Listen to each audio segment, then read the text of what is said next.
Once there was a hunter who saw what others could not. With a magic case in her backpack, she roamed with wild abandon into the great unknown. Her gaze inescapable, her reflexes lightning fast. When armies swarmed, she went through.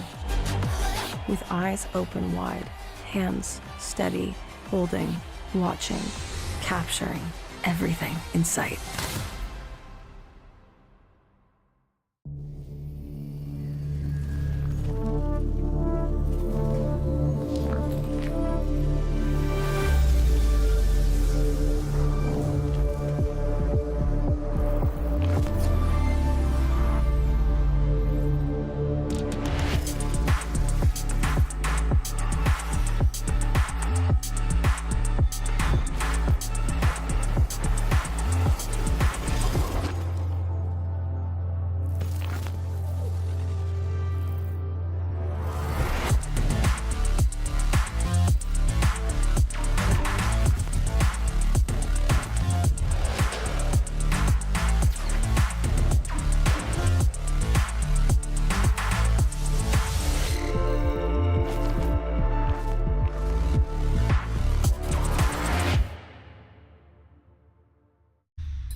The Crucial Pro DDR5 RAM kit comes with a sleek, modern look that will complement any build.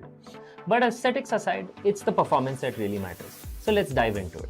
The default JEDEC timings are 46, 45, 45, but it does come with 2 XMP and Expo settings for those looking for a little more performance. With XMP 3.0 Profile 1, you can push the speed up to 5600 megatransfers per second. If you prefer a slightly lower speed but tighter timings, Profile 2 offers 5200 megatransfers per second at 42, 42, 42 timings. We've run some benchmarks and stress tests to give you an idea of how it performs. In general, dropping the speed and tightening the timings with the second XMP/Expo profile yielded better results for us on our test system. Paired with a Ryzen 7800X 3D, we saw anywhere from a 1 to 5% performance bump depending on workloads. All in all, the Crucial Pro DDR5 64GB RAM kit by Micron is a fantastic choice for first-time builders and enthusiasts alike.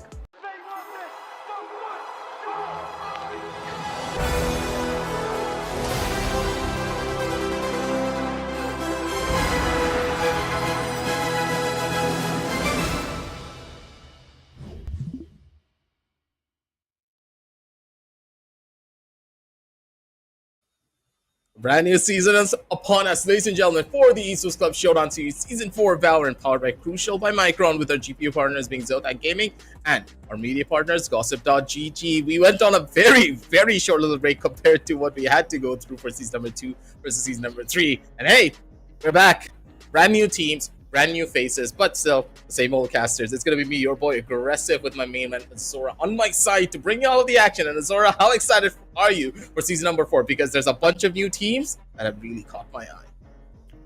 You know, Season 3 itself, we were hyping it up for Season 4, saying that it's right around the corner. And here it is, man. I'm super excited. I'm super pumped. New names, new teams, new combinations. What's going to happen? We don't know at all. So, yeah, I'm just waiting for all the cards to unfold. Absolutely. We're going to see a bunch of brand new squads show up. We're still going to see the champions of the previous season, Naori, still holding down strong. And what I'm really hoping for is the 2-0 streak from Season number 3 to not really come back into Season number 4. You have to remember that when it was the playoffs, every single match was a 2-0. Not a single game went to the third map. And I can understand why, because teams just had that one-sided potential on their team. Their rosters were just so finely tuned that they didn't have problems going up against opposition. But let's check out the format one more time to see exactly what kind of journey all of these teams had to go through to reach up to this stage. I mean, it's going to be a fun lot of journey. The way things have happened, the registration phase, it was all across. We gave them a lot of time and we got surprisingly not many teams as well. Open qualifiers is what we're going to see real soon. Playoffs is one of the places where we are currently sitting at. So I'm pretty excited to see what's going to happen. It's BO3 all across. And 15th September, Guys, 15th September, you all know the drill, right? Whenever I emphasize upon the BO5, it is the grand finale. So 15th September, book your dates, mark your calendars, and make sure you're going to be here to look at the BO5 action of Valorant. So yeah, tournament format pretty much explained right in front of you. So I'm not going to go ahead and mansplain things. And yeah, I'm just hoping that this time around as well, teams are going to be prepared upon what needs to be done. And yes, like you mentioned, aggressive, I'm going to pile on top of it, which is 2-0 streaks. No, it's not accepted. We need a 2-1 to start things off. Absolutely, but I'm going to be on the opposite side of the spectrum for this one. 1 lakh INR is going to be your prize pool, ladies and gentlemen. But the main reason why I'm on the opposite side, because it's going to be 2 really good teams. I already know how strong Team PayBack is, but at the same time, anything works just as a roster of veterans. And when you have a roster of veterans on your team going up against new blood, it kind of always favors the veteran in a best of 3 series because of what they have been through in the past to reach to this stage. PTSDs and whatnot. Yes, we definitely know that. And you all know the prize pool as well. It's 1 lakh rupees INR. First place winners get 50,000, second place 30,000, and third place 20,000. I mean, pretty much same old, but yet again, the fire, the amount of aggressiveness is what we can see today will be more interesting. And aggressive, we have a lot to break down, man. Like you mentioned, it's a veteran team, a lot more to do there, a lot more of experience when it comes to all the other players, the other team, the opposition. So I'm pretty much pumped to see what kind of new action we can see from the Gen Zs and the old times. So it's pretty fun. Just look at the first game itself. Just gonna need to see how all of this is gonna pan out. This particular series in general will be quite interesting because of how many different teams are now here. Amigos as well, it seems like they have gone through a bit of a change in their overall logo as well. So, hey, even more big changes, right? It's Amigos Retribution instead of Amigos Esports, I do believe. Hey, it's red, so bunch of new changes here and there, but hopefully the roster is still the same. Amigos, they pulled off incredible performances in the last season, and here they're gonna be able to possibly get that redemption arc that they always wanted. But first initial match, Team PayBack going up against Anything Works. And hey, anything works. If they're able to make any particular agent lineup work, I'm all for it. Well, yeah, even I'm gonna be up for it. If it's gonna be a surprising new pick of the Asian selection, so it'll be super interesting also seeing what kind of composition they're bringing in. The second game, yes, you're gonna definitely look at that, but the first one is equally important, guys. We all know what this team is capable of. A lot more opportunities, a lot more room and space to work around things with. Team PayBack and Anything Works. And as you can see, the brackets, it's pretty much singing one song, the Symphony of 2-0. Come on. Caster scores, 2-1, 2-1. Let's go. I've already done my voodoo, man. What about you?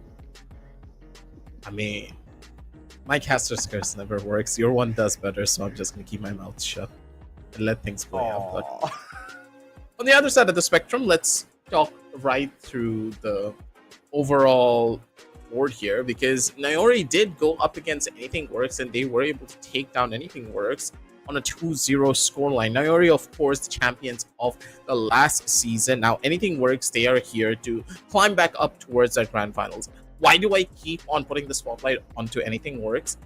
They have a couple of fan favorite players. Come on. Once you see the roster, ladies and gentlemen, you'll know why I'm so excited about it.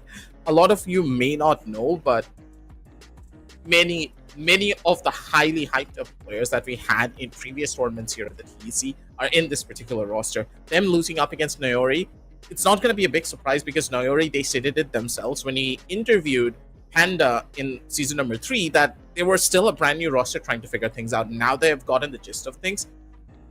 They pretty much can pull off even bigger miracles here if they want to. But that's the thing. Anything Works, they're also a brand new team, I'm pretty sure.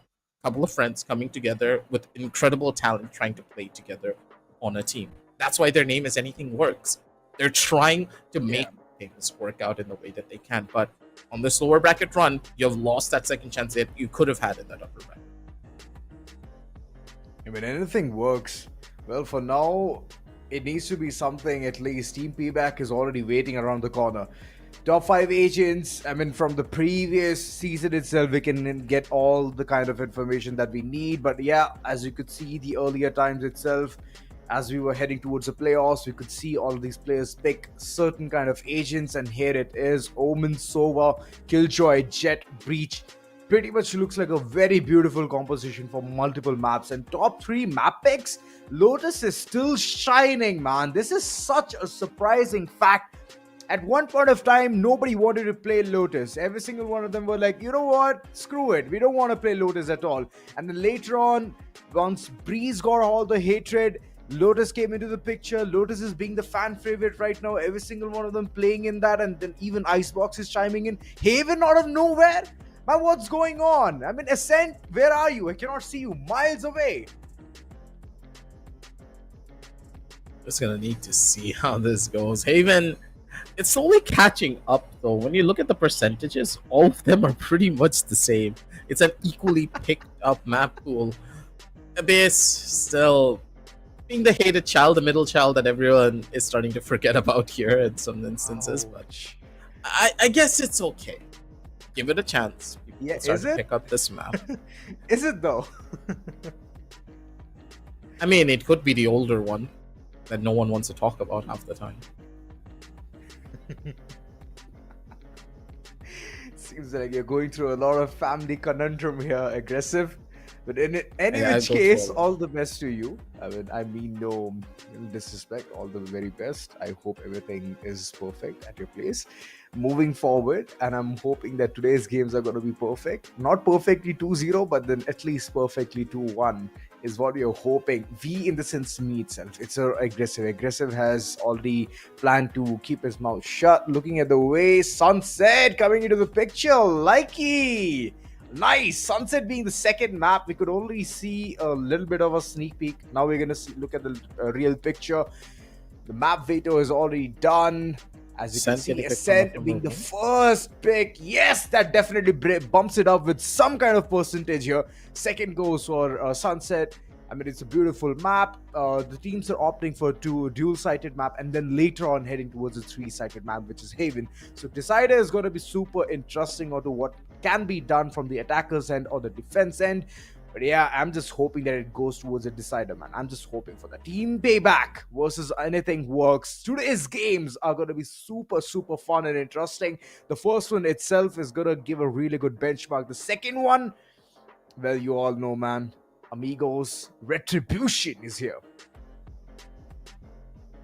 Even more interesting part of this would be Ascent getting picked up by Anything Works, just showcasing that, hey, they're a team full of veterans. They don't want to go in for any of those other maps that require a lot of, team play and synergy to make things work out as well. On the opposite side, though, Team Payback, their pick of going on to Sunset is what's really interesting to me. Sunset is a map that is very simple in nature, but at the same time, a very difficult map to work unless your team has a proper understanding. I've seen a lot of top teams, not just in our region, in other regions as well, really struggle on this map because of how simple it is in nature. You may think, oh, there's a mid, there's two chokes, plus you have the B side that also has a singular choke that the attackers or even the defenders need to hold on to. Yeah, in a way that's a good plan, but the way that you execute onto those chokes is also so crucial. Your utility timing needs to be perfect. Your understanding of how the map rotation works needs to be on point as well. The creativity that you can go for is almost second to none of any of the other maps. Lotus, I think, is the closest thing that you can compare it to because of the diversity that you can go for on the map of Sunset. We've seen KO composition work out really well. We have seen Fade also be one of the top pickup agents for this particular map. Plus, of course, Breach and his overwhelming dominance. Neon also being a strong showcase on this particular map. Raze pretty much dominating on it as well. Cypher getting... How do you put it? Cypher is pretty much the best sentinel on this map, but with Vice, don't forget Vice will be allowed in this tournament, if I do recall, ladies and gentlemen. Yes, Which it is will. another Yes, it big will. thing. So, in a way, Sunset just got even better to look at. Especially when the agent came in, right? Weiss. I was just hoping that teams are going to start implementing using her into the meta, but Weiss is a very strong agent, man. Also, she's very complex. Very complex. So all you have to do is know how to go ahead and, try and implement her towards the sides. I mean, her wall, it's made of Ambuja cement, man. It never breaks down. Oh my god. I was at one point of time just thinking, okay, she's definitely going to replace Sage, because Sage, yes, I do get it. She has healing abilities. She has the ability to slow people down as well, and that's why you can do something. But same goes with C's as well. Same goes with C's. Fate does it better, and I'm feeling at this point of time that Riot is onto something, man. They want to kick out Sage. They just don't want anyone to play Sage, and Vice is here to replace her. She has some really good abilities, and once put into picture, put into the perfect execution, she can do wonders. Absolutely. Hopefully, one of these teams are going to be picking up Vice for the map Ascent as well. She has a lot of potential, mind you, Zora. Normally, when do you run a double Sentinel composition? Think about it. You run a double Sentinel composition, and you give up on that double initiator setup, correct? You take one less initiator, you pick up onto that Sentinel, and then you have a very strong defensive set composition that you know for a fact will make your lives easier on the defensive side. But that's kind of the thing, right? On the defense, you can do so much, but on the attack, your overall setup just becomes so much weaker that you're not able to do much at the end of the day. How do you try to circumvent that? You pick up the Vice instead. Vice not only allows you to have that strong defensive setup, but on the attack side, utilizing her flash, you can even get site information. You can minimize what your other initiator has to do. Let's say you just have a Sova on your team, you don't have that KO, you still have that possible way to go in for a flash entry with your Sovas, Recon Bolt, and Owl Drone. There's so much utility diversity that you can pull off with this particular character, and I'm really hoping that either one of these teams have read into it and started picking up on this trend. I mean, I'm hoping that they have already done that. I mean, the homework needs to be done first off. If you're bringing in a new agent altogether and you're like, you know what, let's just go ahead raw and just try this agent into this composition and play it against in this tournament, man, I believe that you will get lucky at one extent and reach towards the lower brackets. But after that, if you try the same thing again, going in raw, then it's just never gonna be, that effective. So hoping that all the teams are ready for this, and agent selections right in front of us. Ascent being the first map seems pretty interesting. Already I can see it. It's like a mirror composition coming through. All right, okay. It's like they're reading what the attackers are picking. Clove. Not surprising on that regard. I'm hoping that the players do know what kind of things are going to be going on here for this particular matchup. I feel it's a mirror composition. Yeah, there's a high chance. I don't think they're going to be going in for anything off the bat just yet. Vice just came out. I'm pretty sure a lot of players have yet to even unlock her. I must tell you that 200k EXP grind for Vice has really killed me. It honestly has. I mean, if you want that character, go ahead and grind, man. Or just pull out your credit card and be like, cha-ching. Yo, cha-ching can be done. Cha-ching can be done, but yeah, it's not pay to win, right? It's always about your skills. It's about how well you can go ahead and have that perfect synchronization for yourself in this game. I believe that Haka, if he picks Clove, it's going to be a really good addition to the roster, to the entire attacking format, because Clove is one of the agents who loves to go ahead, take the duels, man. Take the duels. And that's one of the key factors about picking Clove. So I'm pretty excited to see how the entire composition is going to work, because you always have that one ability, you have that ultimate to bring yourself back into the game, into the action, and then fight.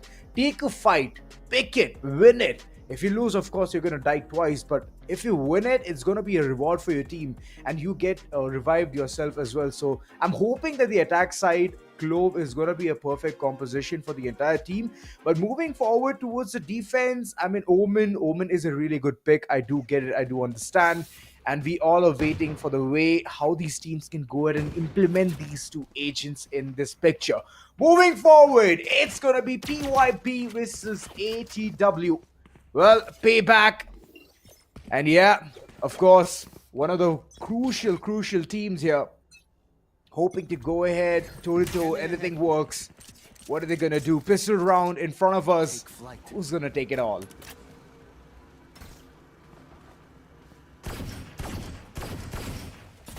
Now, angles being contested. Shooting down the turret will be primary. Just giving a bit of an information. Alright, push right inside. One by one, all the teams are trying to just go ahead and nullify the attackers. Hellboy, for now, is dashed back to existence. But the HPs are way too low, taking it away. As Hellboy, he's going berserk. Only 2 players remaining. Anything works, seems like nothing is working for them. Last 2 players still remaining. They're trying to pull off this stun, but no, look at that. Gamer for now. He's already amped up. Gets 2 players as a collateral damage. And there goes the first pistol round for the likes of PayBack. So the defense prevails. Gamer Black. Well, that was a really good angle, man. He was holding Boathouse since forever. Good capitalization. Good amount of shock darts being produced as well. And after that, the round. Perfect execution, Hellboy. Man, he's on to some really bad task here. Outlaw in hand. 140 damage to the body, and the first frag comes through. Mid cannot be contested at all as Hellboy, he has brought in the picture of Outlaw.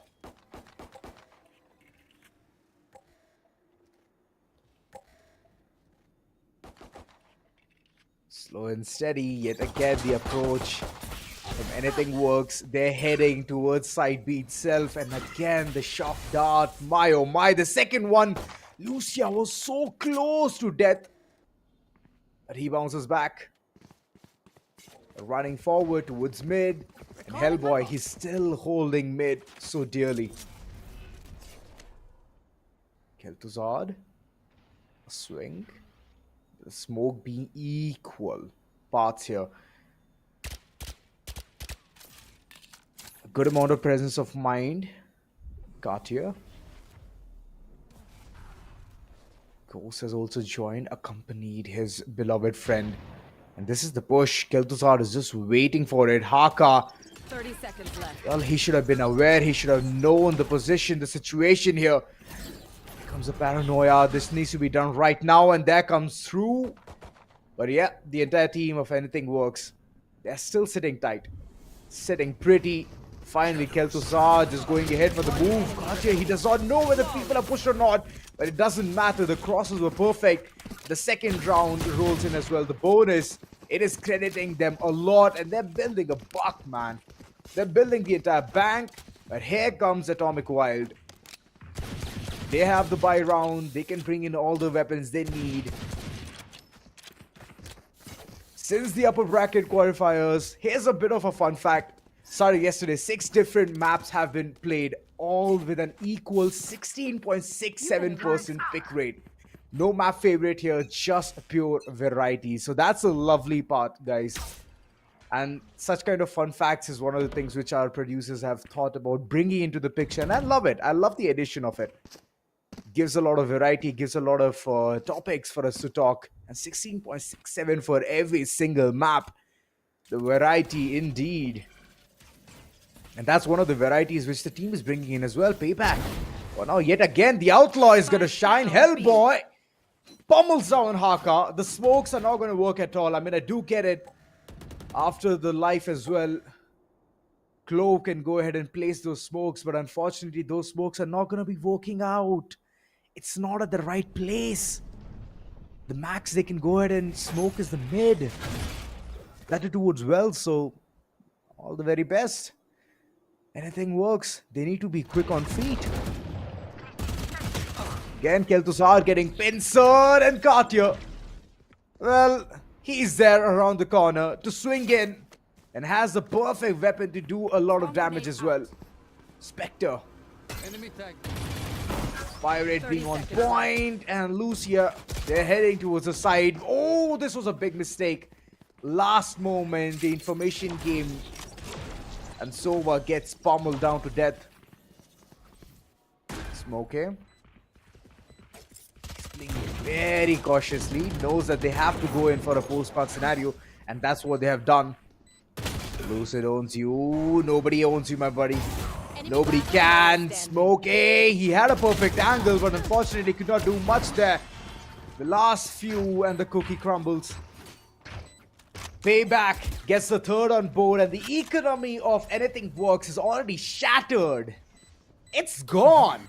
You cannot see it anymore.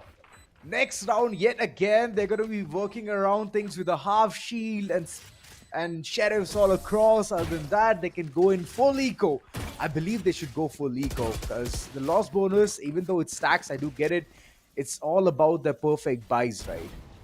Here's where everything crumbled. Hellboy taking down Clove. The smoke's not in the reach for anything works, and then nothing worked for them at all. Timeout being taken. This is applicable. This is valid, and I completely understand.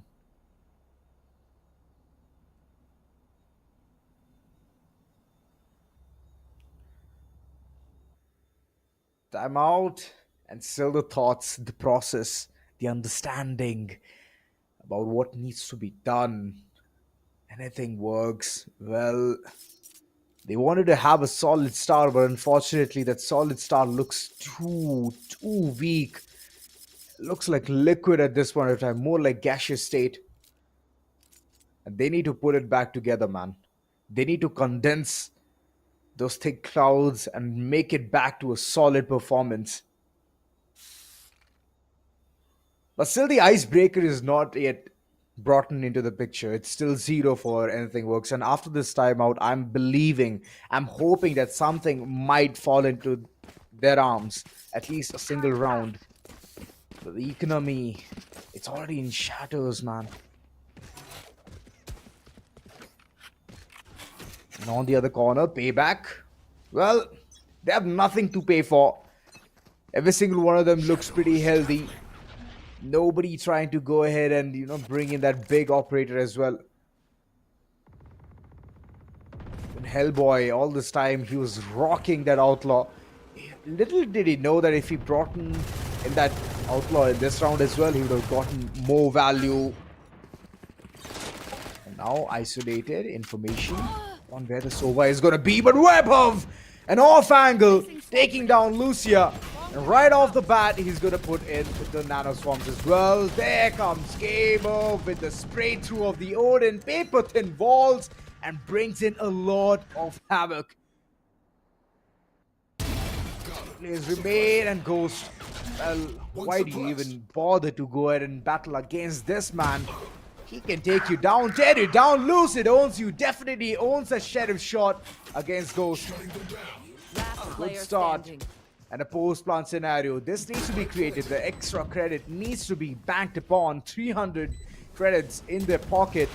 Hellboy are now having an off angle. Webhov, no matter what happens, man. He started off fresh, he ended off fresh as well. Weapon upgrades from pistol to sheriff. And that's one of the wonderful parts. Haka, well, what was he thinking? Lurking down, thinking that the entire site might be open. Smokes, I believe. If they would have been deployed towards a tree region, he could have at least gotten easy entrance and led the entire team towards a healthy post-plant scenario. But okay, it happens. Everything works yet again. They have the money for it. So let's see how they can go ahead and capitalize upon it. Full shields, phantoms and vandals all across. Suppression is here, but yet again, the entire team, they're planning in towards Site A execution itself. A lockdown being invested.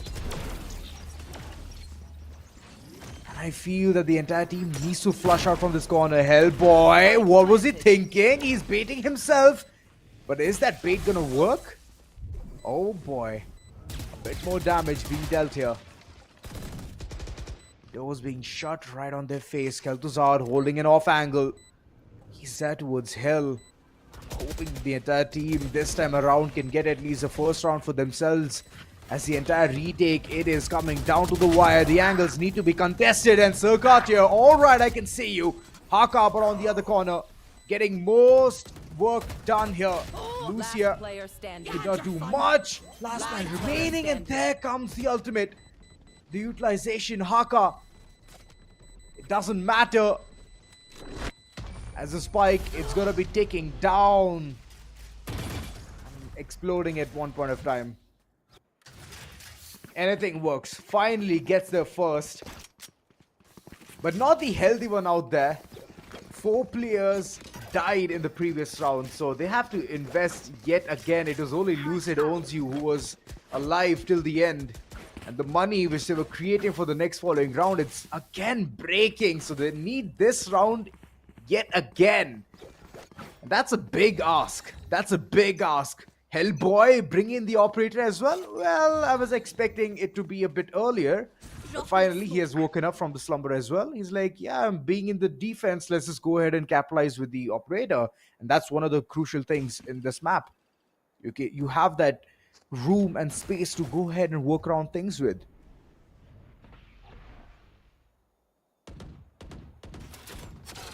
First setup, Ghost. Trying to understand where the opponents can be mid. Yes, a pop flash will work. And that's what they're hoping for. Cartier. Little does he know he's gonna be pincered real soon. A flash to work things around with, and Ghost, he gets the first contact. Man count advantage for the team. Tom, anything can work. Well, they need to still think. Work around things with. Right now, mid being a perfect place to go ahead and contest, and the choo-choo train of 2 passengers is heading towards Site A. Little do they know that the operator is just staring down at them. If there's not going to be any smoke, it's going to be problematic. Couple of shots taken, none connect. HP, it's a bit rattled here. Kel'Thuzad, if he needs to run, smoke needs to be placed. Haka, he's waiting for the golden opportunity, but so does Hellboy. Well, that was a perfect paranoia. Couple of players alive. Oh, this is a good flank angle. But Hellboy, he's pretty much aware about this. Anything works, Lucia. He wanted to play it cheeky, but yeah, that's the max they can do. Play it cheeky. Because the time is never going to be favoring them. A bit too late about the execution, and here where the entire thing just went down. Jet just thinking that she can be phenomenal at that spot, but nope. There comes Ghost, just pummeling down the perfect angle. Right here. Right here. It seems like Anything Works is struggling with the notion of trade gameplay. I cannot see anyone having a good amount of number, of figure, in order to capitalize things with. Now again, having the null command in hand, a good execution can be wreaked upon, but Ghost, he's all quick, he's ready, he's amped up, and Hellboy, he's chiming in as well. Nobody can mess against these 2 players. Hellboy, hell-bent upon doing things for the team. The player is already knocked on the ground. Lucia, now he's aware that the wall has been broken down. Hellboy yet again, getting all of those frags, but there's a counterpart to it as well. Haka, way too low on HP. This could have been a big upset. But the trade gameplay finally being on point.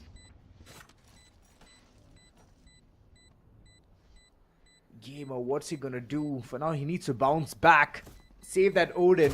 Next following round, he wants to catch those players running away. But unfortunately, it's not gonna happen. Lucia getting the 4th on board. A quad to get this round as well. 2nd on board. Anything Works. They're late into this party. But still, yeah. They're alive and they're kicking. Getting the second on board. 5 on the names of PayBack. They're doing wonders. Putting PayBack into the situation where their economy is gonna be shattered. Well, of course, that was one of the strategies of Anything Works. Weapons not looking that great, but still, it's the buy for PayBack. They're gonna bring in all those Vandals and, you know what, and Odin as well. Because we all know Odin in the side B, Maple Thin Wall. All you have to do is hit a recon dart and get the information, the whereabouts about where the players are, and then just spray down. That's the beauty of the Odin. The penetration, the bullet penetration is so good.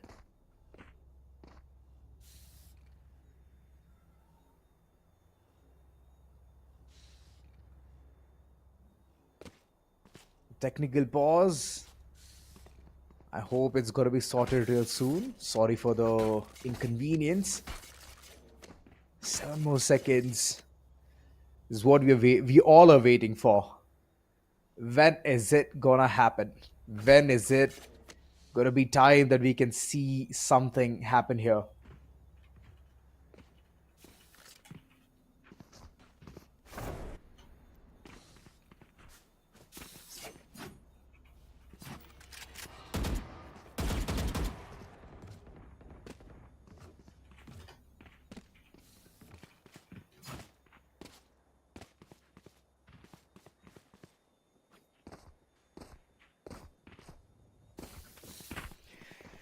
Oh, the banner of technical pause is just killing me, guys.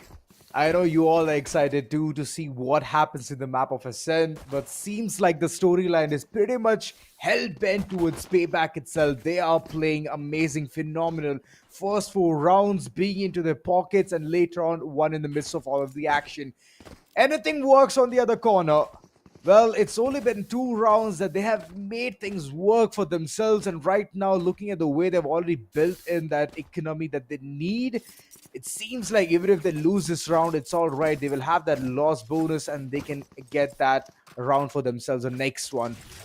But yet again, it's all about getting those early kickstarts, because it's a really good map for attackers to go ahead, work their way through. But what I've understood from the gameplay of Anything Works is that mid is one of the places where they are fumbling a lot. I mean, in the rounds where they could easily capitalize mid and go in towards the site, and that post plan being perfect, that's where they could do a lot of damage. But that was just a one-direction approach towards site A itself.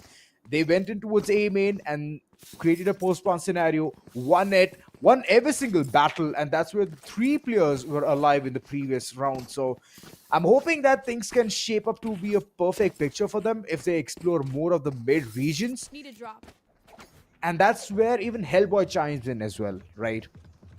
Holding the tree area, checking the corners about mid and understanding where the opponents can be, has been his forte, being the jet, instantly dashing away from danger and harm's way. So yeah, to tackle him first will be the primary notion, and that's where they can go ahead and do something big for themselves. Lucid owns you. Seems like he's gonna have a tough time spending the credits in his pocket. Yeah, complete 0, half shield. That's one thing which he's gonna go for, and the others pretty much look very healthy. Could have gone in for a drop. I mean, Lucid owns you. Should have actually asked for a drop from his teammate. That would have been a better call, going in for the full shield. But it's all right. It's the entire team's call upon what needs to be done. Anywho, PayBack. Well, giving away 2 rounds definitely will hurt them a lot.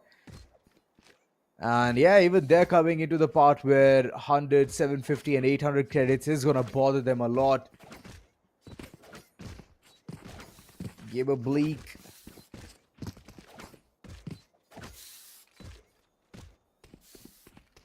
I feel like he's yet again going to stay towards side B and hold that Odin down, but Odin seems like in the hands of Webhov. Is it going to be a switch gameplay coming in from both the sides? I believe it's going to be the case. All right, guys. All right. Calm down on that spray, can you? Anywho.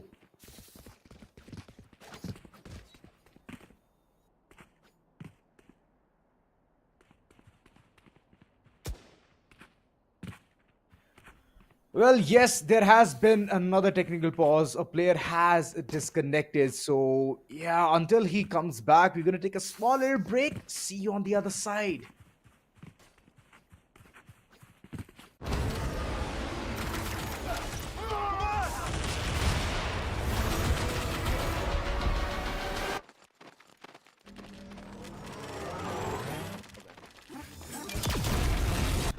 When are you gonna upgrade your system?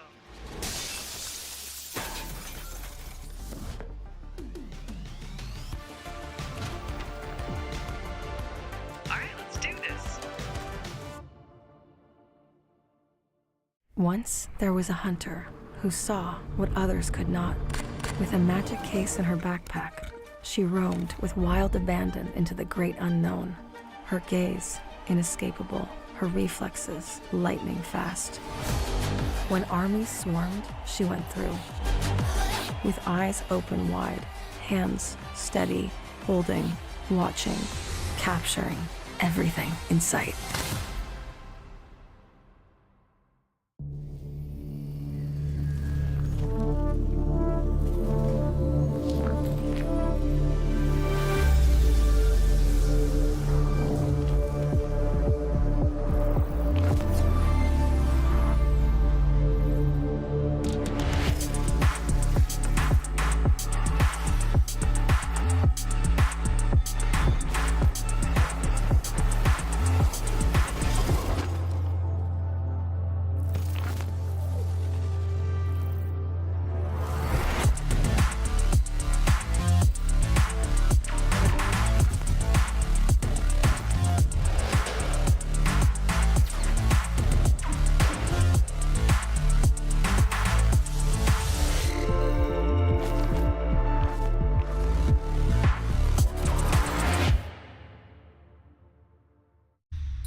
The Crucial Pro DDR5 RAM kit comes with a sleek, modern look that will complement any build. But aesthetics aside, it's the performance that really matters. So let's dive into it. The default JEDEC timings are 46, 45, 45, but it does come with 2 XMP and Expo settings for those looking for a little more performance. With XMP 3.0 Profile 1, you can push the speed up to 5600 megatransfers per second. If you prefer a slightly lower speed but tighter timings, Profile 2 offers 5200 megatransfers per second at 42, 42, 42 timings. We've run some benchmarks and stress tests to give you an idea of how it performs. In general, dropping the speed and tightening the timings with the second XMP/Expo profile yielded better results for us on our test system. Paired with a Ryzen 7800X3D, we saw anywhere from a 1 to 5% performance bump depending on workloads. All in all, the Crucial Pro DDR5 64GB RAM kit by Micron is a fantastic choice for first-time builders and enthusiasts alike.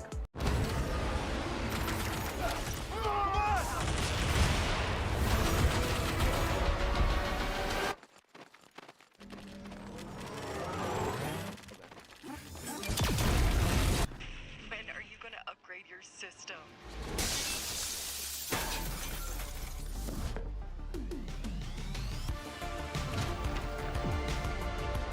Alright, let's do this. Once there was a hunter who saw what others could not. With a magic case in her backpack, she roamed with wild abandon into the great unknown. Her gaze inescapable, her reflexes lightning fast. When armies swarmed, she went through. With eyes open wide, hands steady, holding, watching, capturing everything in sight.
The Crucial Pro DDR5 RAM kit comes with a sleek, modern look that will complement any build.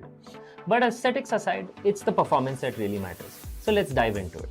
The default JEDEC timings are 46, 45, 45, but it does come with 2 XMP and Expo settings for those looking for a little more performance. With XMP 3.0 Profile 1, you can push the speed up to 5600 mega transfers per second. If you prefer a slightly lower speed but tighter timings, Profile 2 offers 5200 mega transfers per second at 42, 42, 42 timings. We've run some benchmarks and stress tests to give you an idea of how it performs. In general, dropping the speed and tightening the timings with the second XMP/Expo profile yielded better results for us on our test system.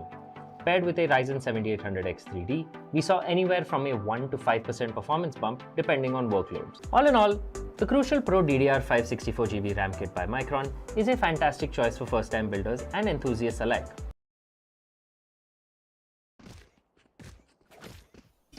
Alright folks, you are back into the game. The action should never stop and the player has returned as well. But there's one thing which has not returned. Anything works, come back. We need to see it right now. The action needs to happen and here's where we're going to head towards mid, being completely under the control. Hellboy getting 2 big kills. Ghost, I mean, he gets shot down, but it's alright. Lucia on the other corner as well. This is a quick round. Hellboy, he's hell-bent upon bringing in the numbers advantage towards himself, but little does he know the right needs to be checked on time. But okay, he swings. The spike being under control, Haka, he has no clue, no idea where Hellboy is, and an ace to work things around with could kill Tuzard. He's AFK, he's gonna be taken down, and an ace! Hellboy! What a play from him, man! Rushing down towards Styles, getting that early 2 frag, and then later on Lucia did manage to pull things together with the strength and all his might, but nope, he could not do that at all. He could not stop the force that he is, which is Hellboy. A quick round indeed for PayBack, getting the 6th on board. Anything works. For now, nothing is working for them. Yet again, it's going to be the same strategy coming forward, but this time Smokey is prepared. Takes him down, shuts him down instantly. Couple of players trying to be a bit more aggressive here, lurking down towards B main, and they've been instantly pummeled down to death. They thought that it's gonna be a weaker buy for the likes of Anything Works, but no, that was a surprise factor. The element where things just worked perfectly for the likes of Anything Works. And that lurk, Webhuff, well, little does he know, taking out knife can never result to you getting that perfect round. Kel'Thuzad still... Oh, he's back. He's finally back into the game. I believe. No, he's not. Alright. Even though Anything Works is like having a man count disadvantage, they're still managing to pull things together. For example, the previous round itself. Yeah, he did not mean to put it there. Yep, that's a perfect spot. Nobody can second guess where the Nano Swarm will be. And Webhuff, he's prepared with the lockdown as well. All he needs to do is understand where the opponents are pushing from. And that's where they can do something about it. But now, site A main, completely under the possession, under the control. Players are just going ahead, being a bit more aggressive. They're waiting for Hellboy to go ahead and go for a peek. And there comes the combination. Playstyle in hand, Hellboy definitely does not want to play this round with any of the primary weapons. Getting the information that the players are there towards A main, collecting the orb. The information is already given away. Lucid owns you. Still tucked in the corner, waiting for a misstep from the likes of PayBack. But looking at the way PayBack is playing... Oh, Ghost, no! Alright, Ghost gets instantly shut down. Not do much there. Had a frenzy to work around things with. Long range frenzy never works at all. And the entire site under the control of Anything Works. The Hunter's Fury is there, but it's of no use. Man, that hurts a lot. Hellboy somehow managing to get one Vandal in his hand. Alongside The Blaze Storm, alright, could get one, but the swing needs to be equally perfect. Smokey, what is he doing? Caught napping there in the entire spike. It's going to be diffused. It's a ninja coming through at a 50, nonetheless. This is not a good side at all. Anything works, it's hurting them a lot. One player not being a part of this, especially Sova. The recon dart, the shock darts, the all drone alongside the fire dart, nothing of use. Scanning ahead. Moreover, the team has always been caught slacking. In the previous round itself, Smokey, and he hit a snooze button towards trees. Could not do much. And again, as I can see, the entire team, they are approaching towards side B. But I don't think so. They have the might to do this. There's a couple of players already waiting for the perfect cross. And the angles being so well explored. Hellboy already getting 2 big kills. It doesn't matter if he dies. He's already done the damage. 2 players remain. Anything works. First off, shutting down the big force. Ghost still chiming in, and Lucia being the last man standing. He's there towards Styles, but nowhere to run. Once he has the information, Ghost, he's never gonna spare him. Getting 3 frags for this round and sealing the deal with an 8-3.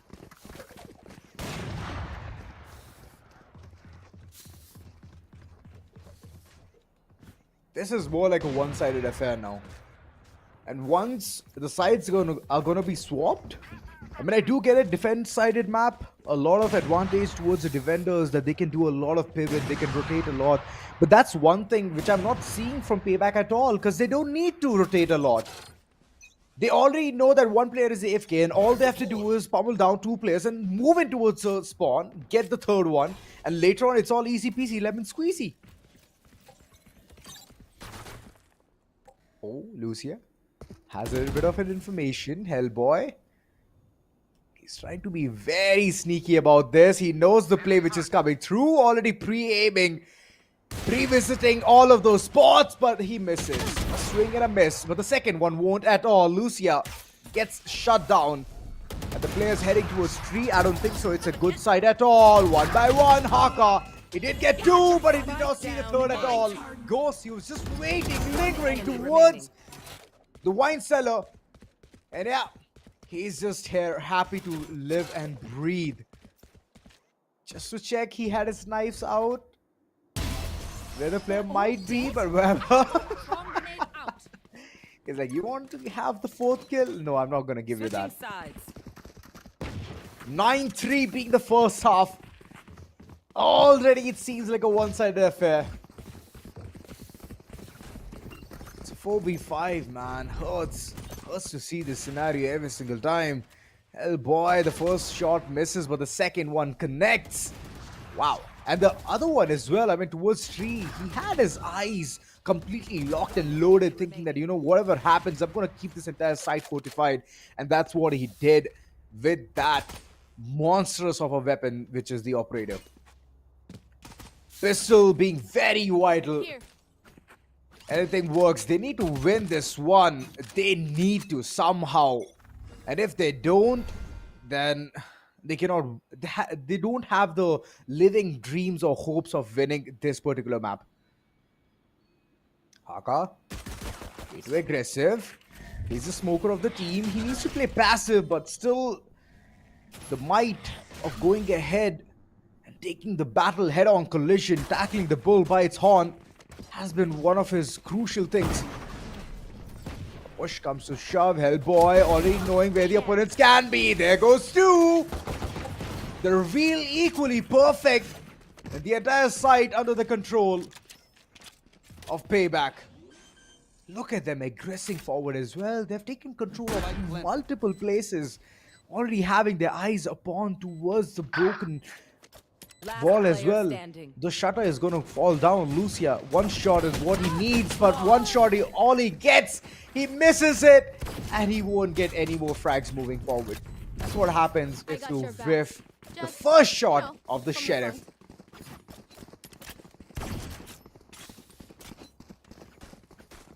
Anything works. I mean, even the timeout won't be working a lot for you. Well, another fun fact for you all. It's a tight contest between the top 3 agents as well. Omen, Sova, and Killjoy. They've been picked a lot. Today's match could shake things up and crown a new most picked agent. So it's tough to see that, judging by the way Sova, Omen, and Killjoy has already been picked up. So I'm hoping that it's going to be otherwise. Factoid. I'm hoping it's going to be otherwise. Hellboy! The dash, he definitely wanted to go ahead, move towards Boathouse, but no, he did not get that opportunity.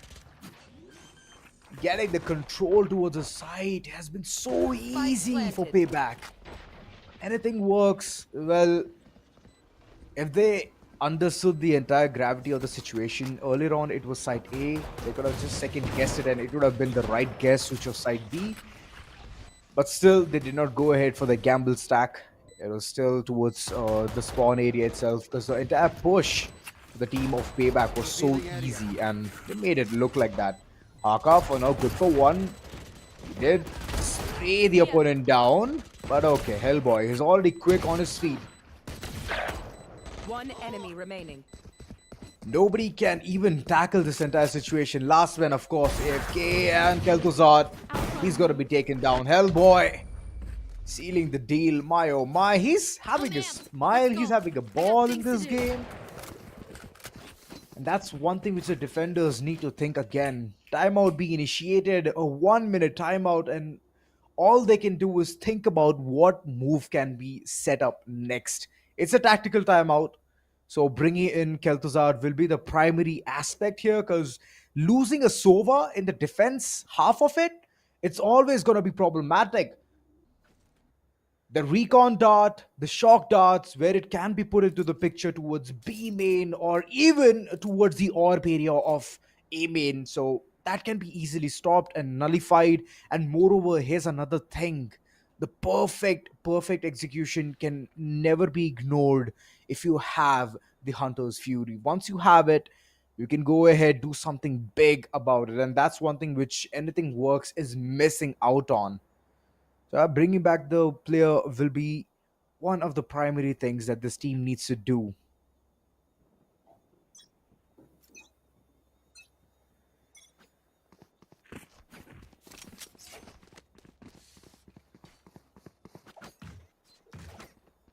Once again into the fray. PayBack. What do they have in mind? It's all the bonus weapons from the previous round itself. Looking forward to go ahead and do something big here. 2 players towards side B and the other 2 way too aggressive towards 3 area, trying to get the gist of what's gonna happen towards mid. Tiles region can be contested. It's an aggression coming in from Smokey. Gets a perfect shot. Marshall for the victory. Headshot and nullifies the entire opponent. A Ghost, he understood that the player might linger in towards the smoke. Gets him down. Right now, it seems like the entire side B is open for control, open for grasp. Smokey.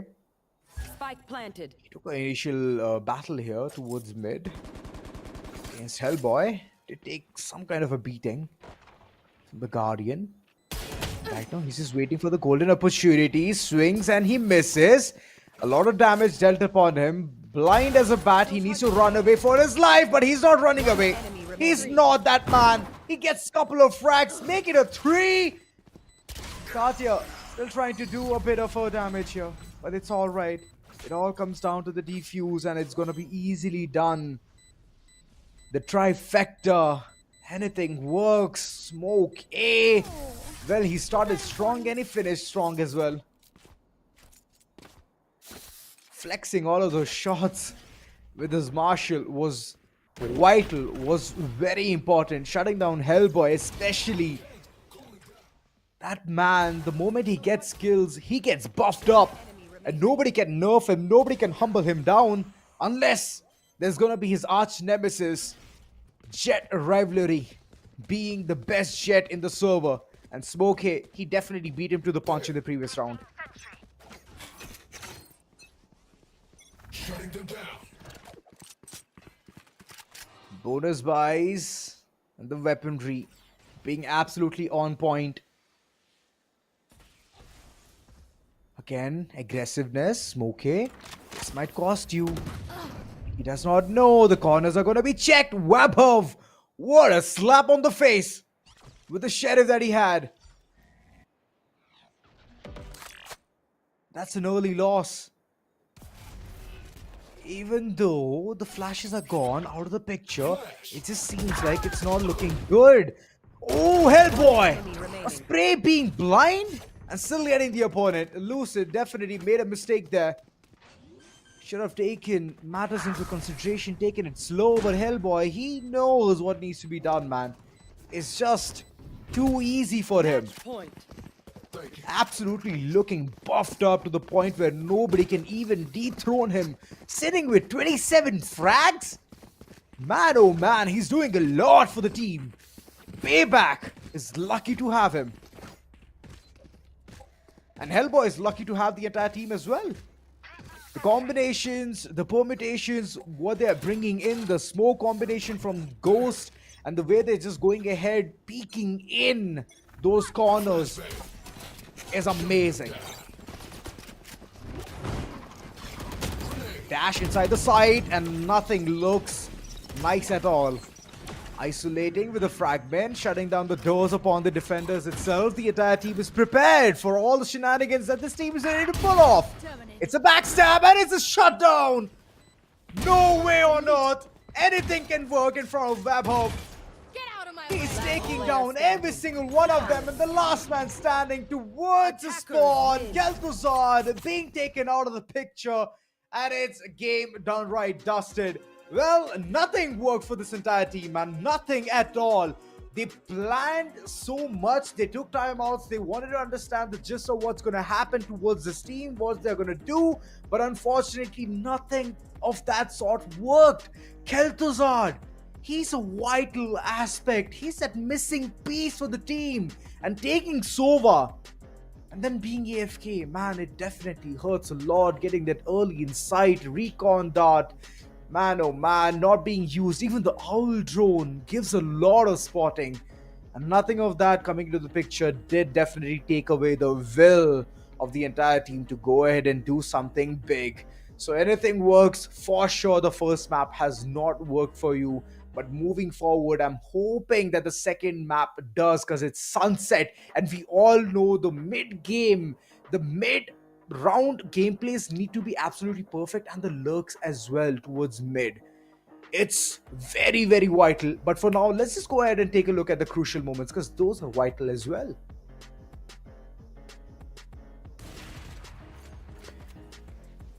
Yeah, the operator, it definitely sings for Hellboy. He's been singing it for a really long time. Symphonies all across. But yeah, the trades did come in. Haka, being Clove, he was aggressive. But yeah, ultimately, you have to go ahead and put in the smokes as well.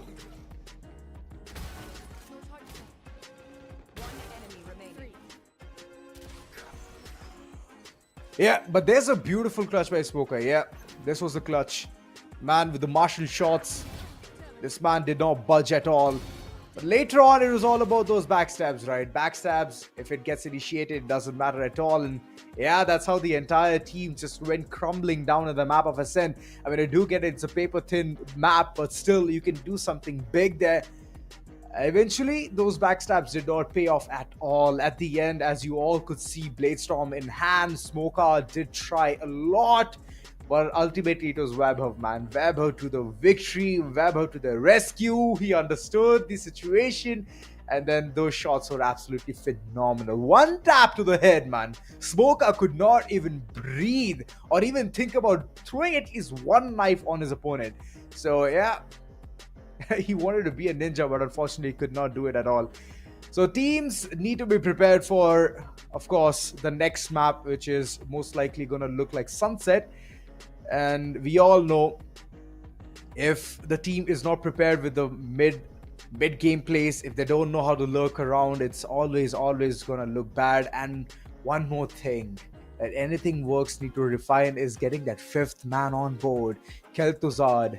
Well, whatever the issue is, internet, electricity, I do get it, I understand, but you need to have a backup, my buddy. You need to have a backup. You need to be there into the game because they were missing you like hell. They were just hoping that at this point of time, Kel'Thuzad is going to be live and he's going to give us all the information with the recon dart that where the opponents can be or cannot be. So yeah, I still remember some moments where even the Hunter's Fury was so important, so vital. It was a post-plant scenario. Could have gone south for the entire team, and it was only 3 rounds under the belt.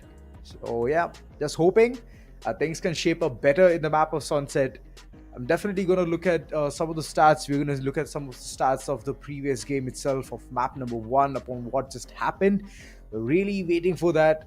But here's what happened, right? Hellboy getting all of those frags. Definitely he was sitting pretty with 27 frags.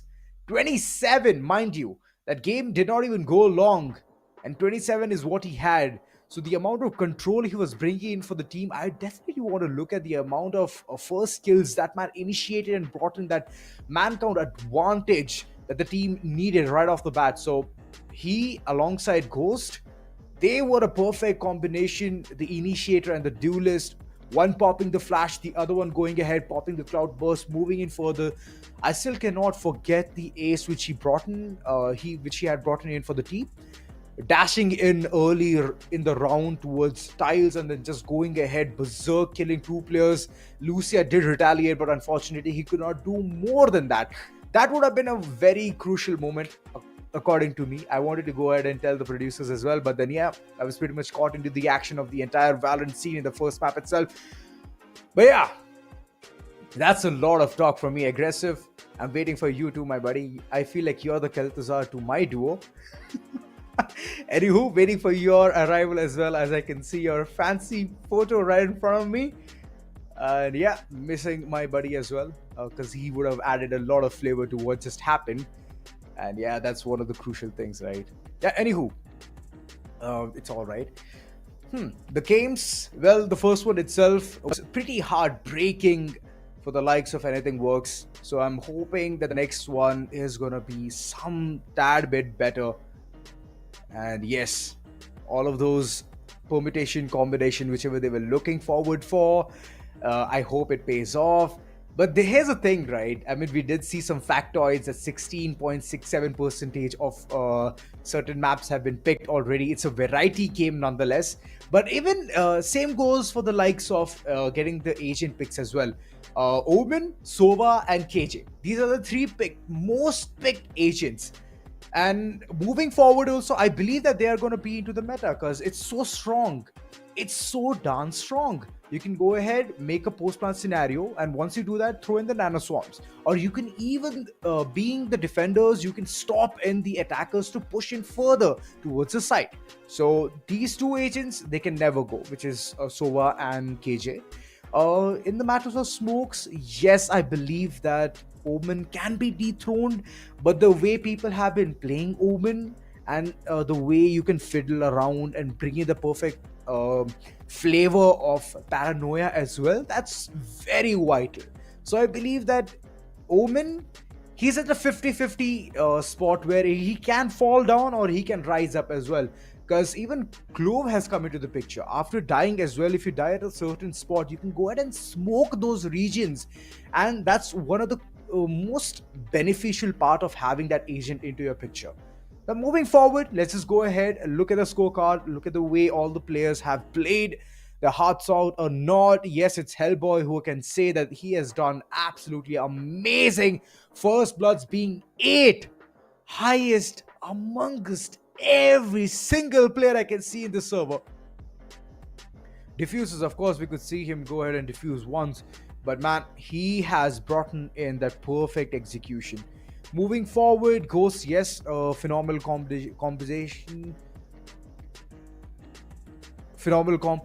combination alongside Gamer Bleak as well. Webhove and Sir Cartier, well, they all did the level best. Lucia on the other corner, he did frag out, man. Being the sentinel of the team, being the KHA, this man has brought in a lot of heavy lifting for the team. Yeah, this is pretty much it.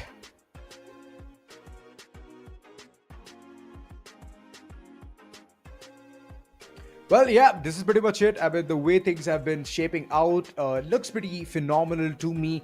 The way PayBack has played the first game itself, map number 1, of course, is going to be a confident start for them. And whenever we have seen such kind of, the earlier executions, and whenever they win it, I always see the follow-up coming through as well because of the confidence just piling on top of it. But I'm hoping that the circle breaks. We're going to see that. We're going to look into all of this action right after this small little break. Don't go anywhere. We'll be right back.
All right, we are back once again, and finally, I can see Aggressive as well. His live face, his moving face, that's really good. Thank you, Aggressive, for doing such a good thing upon us.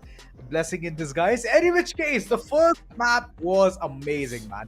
Payback, my oh my, the performance has been absolutely amazing. And all of you, where can you see all of this action? You can see it right here, man. At the Esports Club presents Showdown Series Season 4 for Valorant. We're Crucial by Micron, our GPU partner Zotac Gaming, alongside our media partners. That's going to be Gossip.gg. Well, the first map has already been bid farewell and said GG and well played and whatnot. But the second one, Aggressive, what do you think, man? With the form at which Payback is going ahead, do you think they're going to get the second map as well? Or is it going to be a 2-1? It could go either way, but hopefully map number 2 on the map of Sunset will be a bit more in the favor, I would say, for the members of Anything Works, because I don't think they've been given a good enough opportunity in map number 1 to really showcase their strengths. But at the same time, the way that Payback did play, they exceeded a lot of our expectations. Yes, of course, I did have the power cut, but it didn't really mean that I wasn't watching the game from the back end. I was watching, and Payback was incredible the way that they were able to play, but they still need to fine-tune a lot of their plays if they really want to end up well on the map of Sunset, because Sunset is not, like I said, it's not just the fundamentals that are going to be tested on this particular map, but at the same time they will be tested when it comes down to the raw utility usage, the way that they play the map and the way that they're able to take proper control. There's a lot of different factors that makes map of Sunset a problem for a lot of teams to really work out on. And hopefully that's not going to be the case here for the members of Anything Works, because this composition has a lot of different strategies that you can implement, especially with that Cypher. If you have good setups with that Cypher cam, you can use it as a first line of contact to easily take over a particular portion of the map. But at the same time, the side of Payback, they also can do the same, and they can do it even faster, because possibly Hellboy could be running on that Neon. Oh boy, whenever I see Neon in the map of Sunset, I remember Khan's play, man. Oh my god. I'm just hoping at this point of time, Hellboy, with the pace he has, with the speed at which he just goes ahead and, you know, slams the enemies at their doorstep, knocks them, and then just says that, Peekaboo, you're dead. I want to see that action moving forward in this map as well. Lucid owns you. I do get it. Raze has been one of the best picks in this particular one. But yet again, when it is compared against Neon, I would, of course, hellbend myself towards Neon. Hellbend. I'm going to be like, you know what? This is going to be the fast execution that I'm looking forward to. It works both ways. Both ways. They're in attackers, right? It doesn't matter. Neon works absolutely amazing. You can get faster side control. You can get the early information itself upon what's going on. Plus, you can slide your way through harm's way. You can just get away from that corner.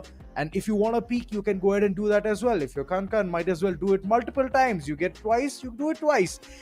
But even if you take Neon, for example, in defense, you can easily get the control. You can head towards the site. Retake scenario can be initiated on a faster pace, and that's the beauty of this agent. It's very hard to predict the timing. That's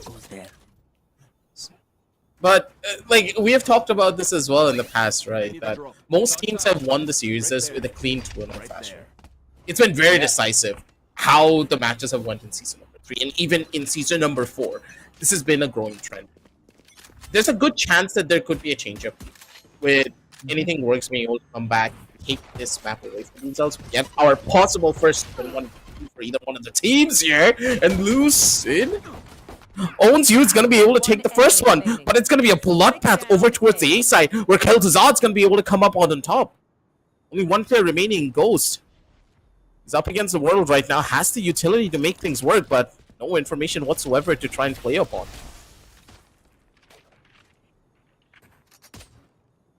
Ooh, last man standing, Payback. Seems like the day of reckoning is already here. Ghost, he's trying to swing around the corner, but there are multiple ghosts just staring him down. And yeah, the first round rolls in for the favor of anything works. Finally, I can see Kel'Thuzad live into the action as well. And this guy has been a missing piece all around in the first Out of map. charges. I was missing him so much. His team was missing him so much. Imagine aggressive. Being Sova, you're in the map of Ascent and you're not able to do anything. True. It's a sad story, but at the same time, Sova on the map of Sunset is a completely different one. This character just allows you to play this map so much more differently. The amount of information that you can gain and the slow down you can do just because of that one recon bolt is what's insane about him. Cypher tries to go for a peek, but Kel'Thuzad not giving anything up for free here. Information needs to be bought here. And no utility usage early on, not even a cam here to gain that early bit of info. It's going to be a problem. And you can tell that Kel'Thuzad just has full control over mid now. He just needs to wait around the angle, goes Right here. early on the swing, has the flash, didn't really work out in the way that he wanted, flashed himself by accident, but that's completely fine. Gets some info and is able to run away. And Kel'Thuzad, he's just so confident. He's staying on the angle and he's not going to give it up anytime soon. Man, he knows he's having a full shield. Nobody can even do anything to him. Classic? Come on, who's even kidding here? Lucid owns you, definitely owns up to his shot, getting 2 right off the bat. Outlaw for the swing. And I believe whoever comes close to him is gonna die, but okay. He should have no-scoped the opponent. That would have been better.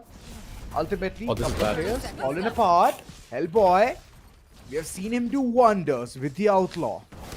This time, I don't think so. It's gonna be the case. Swinging down all across. Way too low on HP. And Kel'Thuzad, man, oh man, this guy has been a menace to the society. Does not want anyone to go ahead and swing those corners. Could have gone from bad to worse, but at the same time, they're going to be able to just reconcile and minimize their losses as much as they possibly can. Losing out on those 2 players, it's a pretty big one. Plus, you were not able to bring that Outlaw back in towards this half, I do believe. So the small investments being made by PayBack really worked out wonders for them here. The overall play, Haka. This goes here. Good Cypher tripwire placements as he wants to play for a contact peek here. Early on, no camera being invested in towards the round, understanding that, hey, there could be a problem for them to play into. Close on the lurk up, they're able to gain some information at the bare minimum, but Hellboy, fast on the swing, able to catch out the raise here. The pocket operator showcasing the problems with it. You can tell not being one shot to the body always an issue, because if your opponents are ready, they can take you out faster. One big kill for them, and now it's just a full-on reset. Some bits of utility being invested towards mid to establish that control, but the attack for the defenders, the bonus weapons could be their weakest link. Oh, definitely. Feels like it. Hellboy way too low on HP. Right now, all he can do is head towards the spot, but Kel'Thuzad is already waiting, eyes upon the prize, and Hellboy, he pays big for it. That's a big frag. Slowly but steadily, surely, Katia, a good swing, does manage to get that kill. A post-plan scenario can be initiated way too quick. Anything works for them. The man count disadvantage is just haunting them down one by one. 2 players remain, and things are just faltering away. They're falling like flies at this stage. For the members of Anything Works, I don't think nothing is going to work in towards this round. Lucia, the man, the myth, the legend here. With the Guardian in his hands, he has pulled off miracles once in the past, and he's possibly going to be able to do it again, but no! Hybub, not going to give anything up for free. In the angle, it's going to be able to spray down 1. 30 HP, and he needs to run away, but Gamer Blake is not going to give that one away. 2-1. As PayBack, they did lose a good chunk of their guns trying to take over this round. So for the defenders, I would say it's still an overall victory. Yeah, it's an overall victory for them, man. They're sitting so pretty. Look at them. Kel'Thuzad, man, oh man. This dude was just running around getting those frags, but ultimately Lucia, I mean, the way he tried his level best, did peek around the corner. Could not do much there. And that's how the entire team just went in shambles. But still, they have the money. They can bring in those weapons so dearly fond of. And that's one of the things which PayBack needs to be worried about. Because whenever they have the weapons, they can do wonders. For example, there's Hellboy. What were you thinking? Forgot No, about I the want to know, what were you thinking? That's the problems of the tripwire, right? And this is where the map of Sunset can cause even more problems. A flawless round, ladies and gentlemen. The round just started and it's already over. They were underestimating the strength of that cipher. These tripwires being set up by Haka now will be a big question mark for the members of PayBack to try and figure out where are these tripwires exactly and how do you break them on a very quick successive fashion. Now, that's kind of the thing. This is why you pick up Sova on this map. Sova, why is he strong? Because of those shock darts. You can utilize the shock darts so easily to break any of the tripwires being set up by the Cypher. Let it be on the A side, let it be towards Market. These are the main two trips that stop a lot of players from even going in for rushes. Hopefully, Gamer League does have a couple of lineups to make these work, but I don't think they're going to give him much of an opportunity to even set anything up. Lucia goes towards the angle here in B, and he's looking for the fight, Zora. He's for sure looking for the fight. He knows the economy is weak. He can go ahead and do something more devastating. Already inching his way too close. No, this is gonna definitely get you caught. Yes, it will, but it does not keep his hopes down. Swings and he gets a perfect frag. Mid being completely under contention. Two players waiting. Crosses all across, but Katia, his HP way too low. Kel'Thuzad on the other corner. We know once he goes for the patrol, he gets multiple kills, but this time he could not do more. Both of these players, and Katia, both way too low, and Lucia. This man, he was hunting for blood. He first got the breach down, and then later on, he just breached across towards mid. I'm confused of why Leak out to try and throw his recon ball. Just gave his position away for free. Small mistakes here and there, big bait by the members of PayBack. And they picked the map of Sunset. Yeah, I do get it, but still. Feels like they're a bit too uncomfortable on the map of Sunset, while anything works, just really showcasing their mettle for this particular map. Good early starts for them overall, but for now, bit of a mental reset.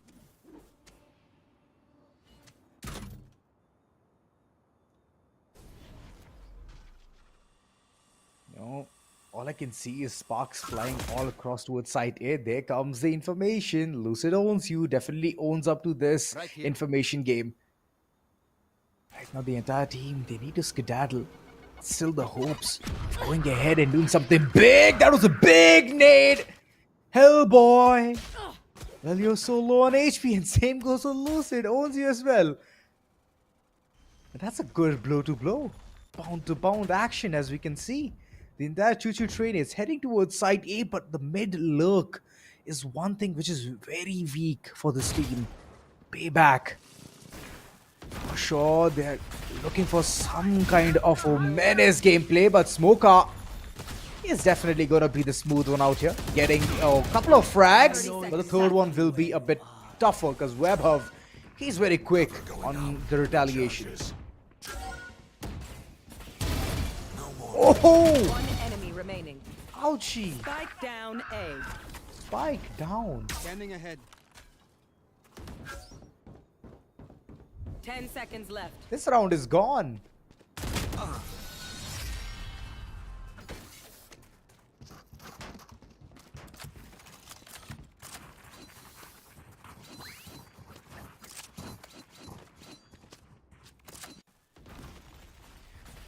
Well, the crucial replay definitely speaks volumes. Yeah, here's where Smoker just goes ahead, completely nullifies the opponents, and Lucia.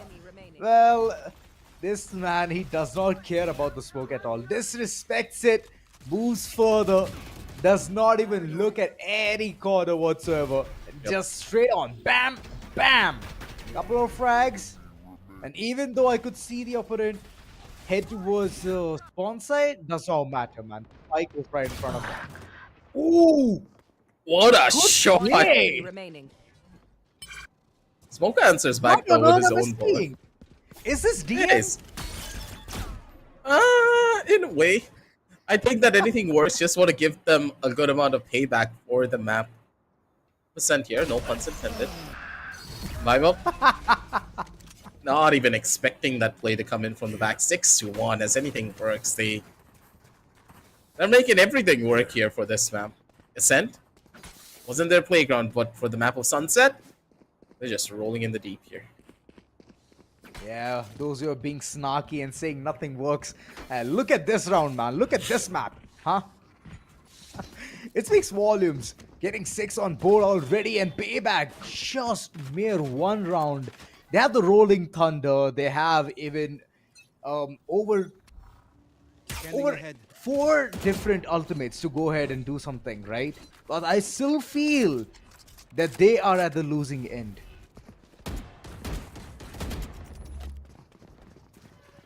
Anything can happen here for them. But for Payback, they do have a bunch of big ultimates into this, and this is smart. Members of Anything Works, they understand they cannot be in, right? Rolling Thunder could be a big issue. Big ultimate coming in through from Lee. Kiltsad's gonna be able to find 1 kill at the bare minimum, trade it out. A 1-for-1, but still not the most favorable 1-for-1s because you lost out on your own Hunter's Fury. He didn't hack up. Another big flag. Ultimate's coming through. Big is not even going to be dangerous here. He still holds down the line. Gets the 3K to his name. But with the Cypher, now giving up all of the information, Haka in towards the flag. Time ticking away. He's taking those shots, but Smoker's not going to find the kill. But Ghost comes in big for the final frag. As Payback, they take the round, but 2 big ultimates were utilized to try and get a hold of this one. But for Anything Works, they also invested into the big 3. Neural Theft and the Showstopper. So that's a lot of big amounts of util that you have now lost in towards this round. Plus, you still have to worry about the Neon's overdrive. Well, true that, but here's another factoid. In the upper bracket qualifiers match against Amigos Retribution, Ace, one-tap gods Neon dazzled with a 403 ACS. Oh my god. Can anyone beat that? Man, I have no idea. And this is just the lower bracket clashes we are talking about. So imagine the intensity of the lower bracket being so good, and then all of a sudden you're seeing at the upper brackets and they're not even hitting the 300 mark of ACS. Man, how depressing would that be? Give the duelist a chance to really, get into proper form. Lineup, sadly, not really working out well. He's trying again. Let him try. Let him cook. Excuse me? Yeah, that's how you do it. Yeah, these are a lot of pixel perfect lineups coming in from Haka, but hopefully with this tech pause, they've been given a chance to just set themselves mentally overall. I'm about to start at any second here, but for the members of Payback, I am really wondering what the overall setup is going to look like. Their A rushes have not really been working wonders for them. This last round did work out because they had a lot of big ults going into the round, forcing the members of Anything Works to just head back, play a lot more for retake. But how do you balance things out now that you don't have those big ults? You have Into the Shadows to maybe gain some information mid-round, but overall your executions have been a little bit lackluster. Smokes do come through, but look at the Neon already deep inside of Elbow. They're able to establish proper control. Hellboy, a big kill coming out from him. He just needs a bit of util to go in close. Smoke unfazed. Void! Even though the angle is Ghost! They dropped the ball on that one! But Carteler is going to be able to trade him out. 3 versus 3. It should have been a 3v4 instead. Side control is theirs. And the retake about to start, but the Paranoia used a bit too prematurely here. Right here. If anything works, give it a chance to get into proper position before the plant even goes down. And Lucia, he's playing the boogeyman here. Nah, he's a boogeyman. Lucia gets the first one, stops the plant to go through as well. Cartier, he's stuck in a 1v3 situation. Definitely does not look good. Just managed to get the first, second, but the third is going to be impossible as Haka. He was that at a 180-degree angle. And all he did was wait for the golden opportunity. And he gets it for the team. But here's where everything just went down. Hellboy, good for the first, but the second one, he could have been absolutely sublime. Smoker, the way he kept the cool, he kept the calm, getting those kills. Ghost definitely dropped the ball on that one, man. It was an easy looking frag. But ultimately, it's about the pressure, which I can see this team is crumbling down to. Where's the drone? Normally you never pull out that stun until the drone is ready, giving you the information of where exactly to stun there. Smoka also playing it so smart. Azura, he played towards the off angle. He was not in the generic default position, which is even smarter. They're just able to take full control. Hellboy, fast on the trigger here, just catching out Lucia. Hellboy with a second. Spray is gorgeous from this man. Flashes to just hold down Hellboy from even getting more into a forward position. 3v3 here all across the map. Smoka needs to get a bit more of a better weapon here for himself. He's going to be able to get that upgrade, but Hellboy heard out the sound. He's going to try to go in for the fight. Oh no. Lucid, Not like operator in hand, and it's going to look it back here. Haka just catches him on the timing. And with that, ATW, they just don't even need to peek anymore. Anything works, they can play chill. For sure they can. Lucid, he has definitely got in for the big investment. The operator coming forward. Smoker is holding the angle. Ghost, if he catches one player slacking, 30 he seconds can do left. a lot of damage. And the weapon upgrade will be absolutely amazing. Site A completely under the control. Nobody's there around, and Ghost has made sure about that. Carrying the spike on his backpack, it's definitely a risky move, but this man is all about those risks. He is going to take it all, going in 10 for the seconds safe left. plant. I mean, it's a valid one. Spike And there comes the entire team converging in, zeroing in towards the location. Lucid, he needs to hit his shots. If he doesn't, he's going to be the first one to falter. But no, he hits him. Gets the first, and the second won't be that easy as Smoker shuts down Webhov. They just got paraded, man. Team Ace. Lucid just beat the timing. He was able to walk all the way towards A, and he understood that, hey, if there's no one towards mid, if there's no presence towards B, they're probably walking up towards A and just trying to get that plant out. Understanding that, hey, they don't have the strongest of weapons, I need to be a lot more aggressive. Imagine a situation like this where the Breach, Ghost, opted to play a little bit more towards A. Could have been different. But from the random fact that we have in front of our screen, sir, Hellboy is from Team PayBack, is on a rampage, securing 2 MVP titles and delivering 68 kills with an impressive 350 average ACS. 350 average ACS! That means ACS is going to go down a little bit here because Lucia is going to take it away from him instead. But I'm not going to take that performance away from him. The man's been doing wonders. But his team not really able to catch up on his back. As Kel'Thuzad with a pre-double kill to his name. 9-2. Possibly Kel'Thuzad's going to be the one with 350 ACS instead. I mean, he's making due for what performance he brought in for the first map. He was completely AFK for the entire damn game.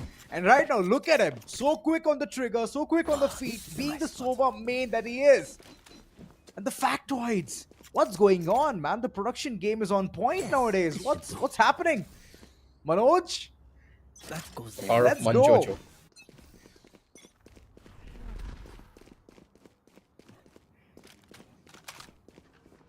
You'll love it when you see it. Every season just gets better and better. Yeah, it gets better and better. You never really know. Next season, we're going to see something even better. Yeah, it's all thanks to the TEC Productions, man. Revealing area. Amazing as always. As good as this ultimate. Good amount of capitalization towards the early round itself. Mid being completely exploited. Spike fallen for now. Ghost wants to go ahead, make it a big one. Gets the first, gets the second as well. And that's where the entire team just fumbles. Lucid owns you, being the last man standing with the Vandal. Just one satchel. If he wants to bounce back, he can do that, but he does not want to do it at all. Spike again down. Oh, it's a perfect Use the 1v1 overdrive. He does. Don't risk it, Doesn't Hellboy. matter. You know, here's the thing. If Lucid forces Hellboy to go ahead and use his overdrive for this 1v1 situation, then he knows that he's already gotten into their heads, and this angle is going to be absolutely pretty. And Lucid owns this shot as well. Gets the third and the spike diffusal as well. There's another reason why you want to use that overdrive, because at least you have a weapon in your hands as you're walking around.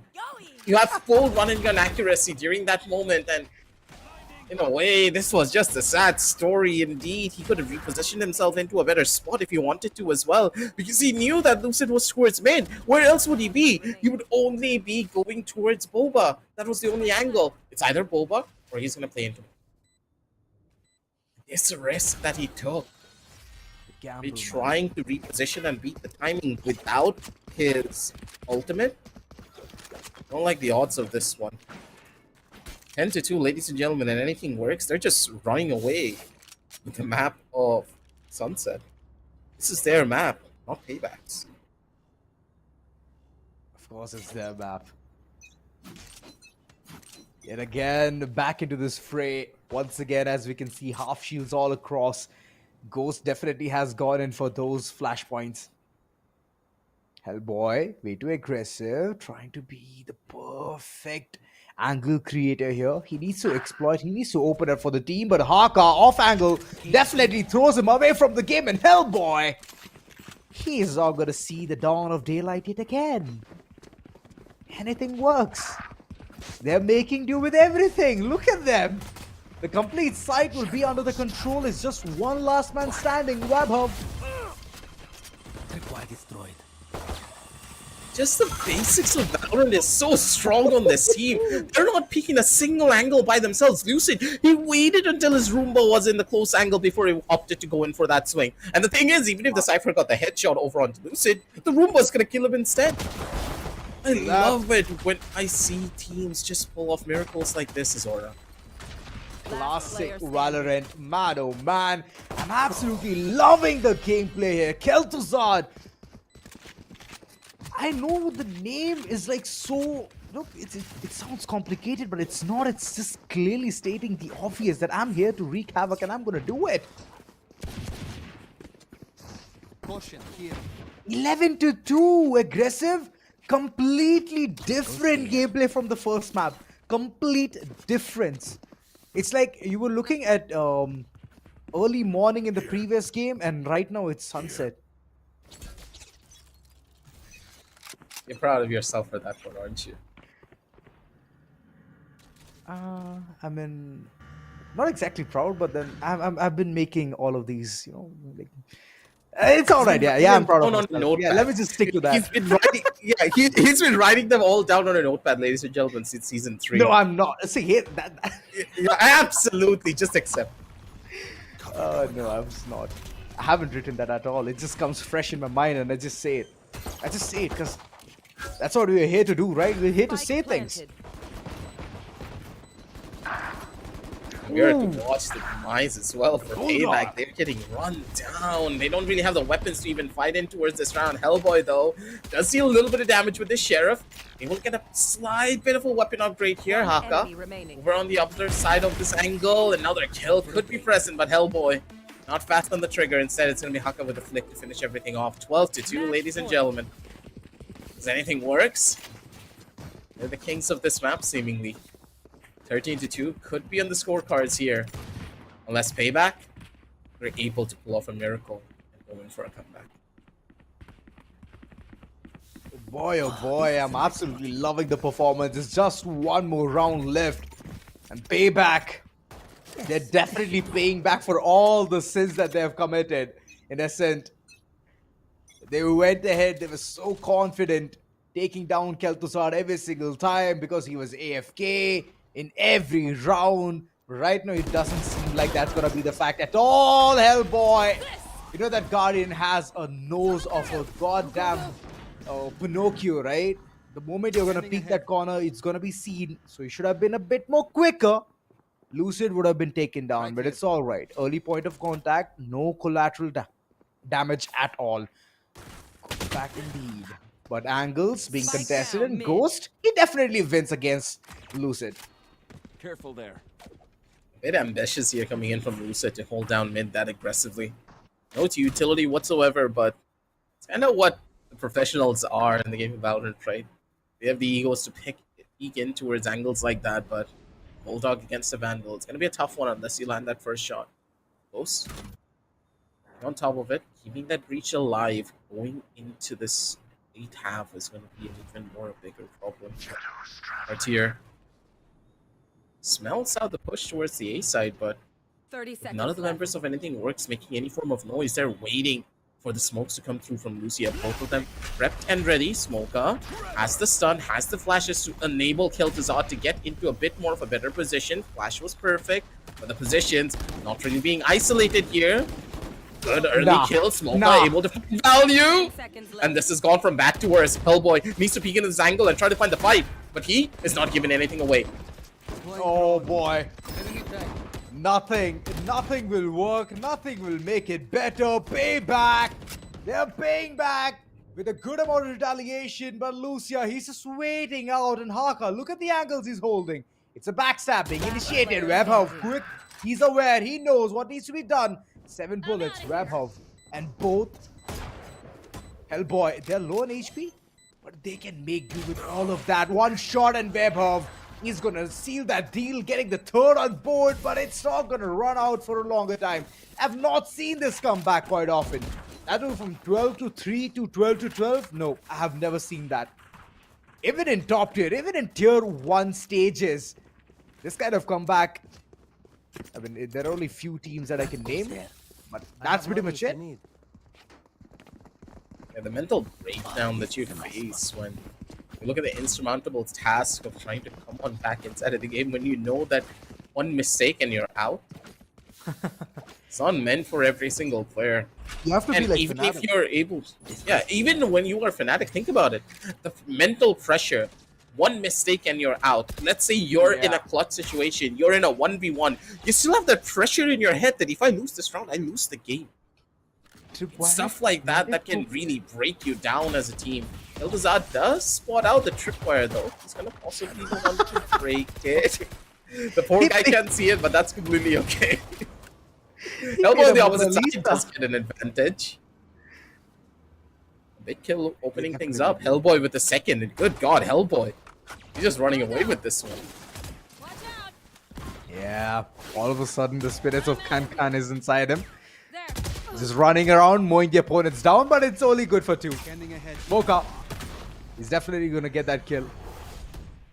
Shutting down the Menace to Society. Lucia on the other end. He's trying to create some kind of a devious situation here. Cage being thrown right at the doorstep, and the moment he steps in is when the entire team will understand, okay, this player is heading towards side B. But that's not the execution at all. 30 seconds left. Look at the other 2 members heading towards site A slowly but steadily.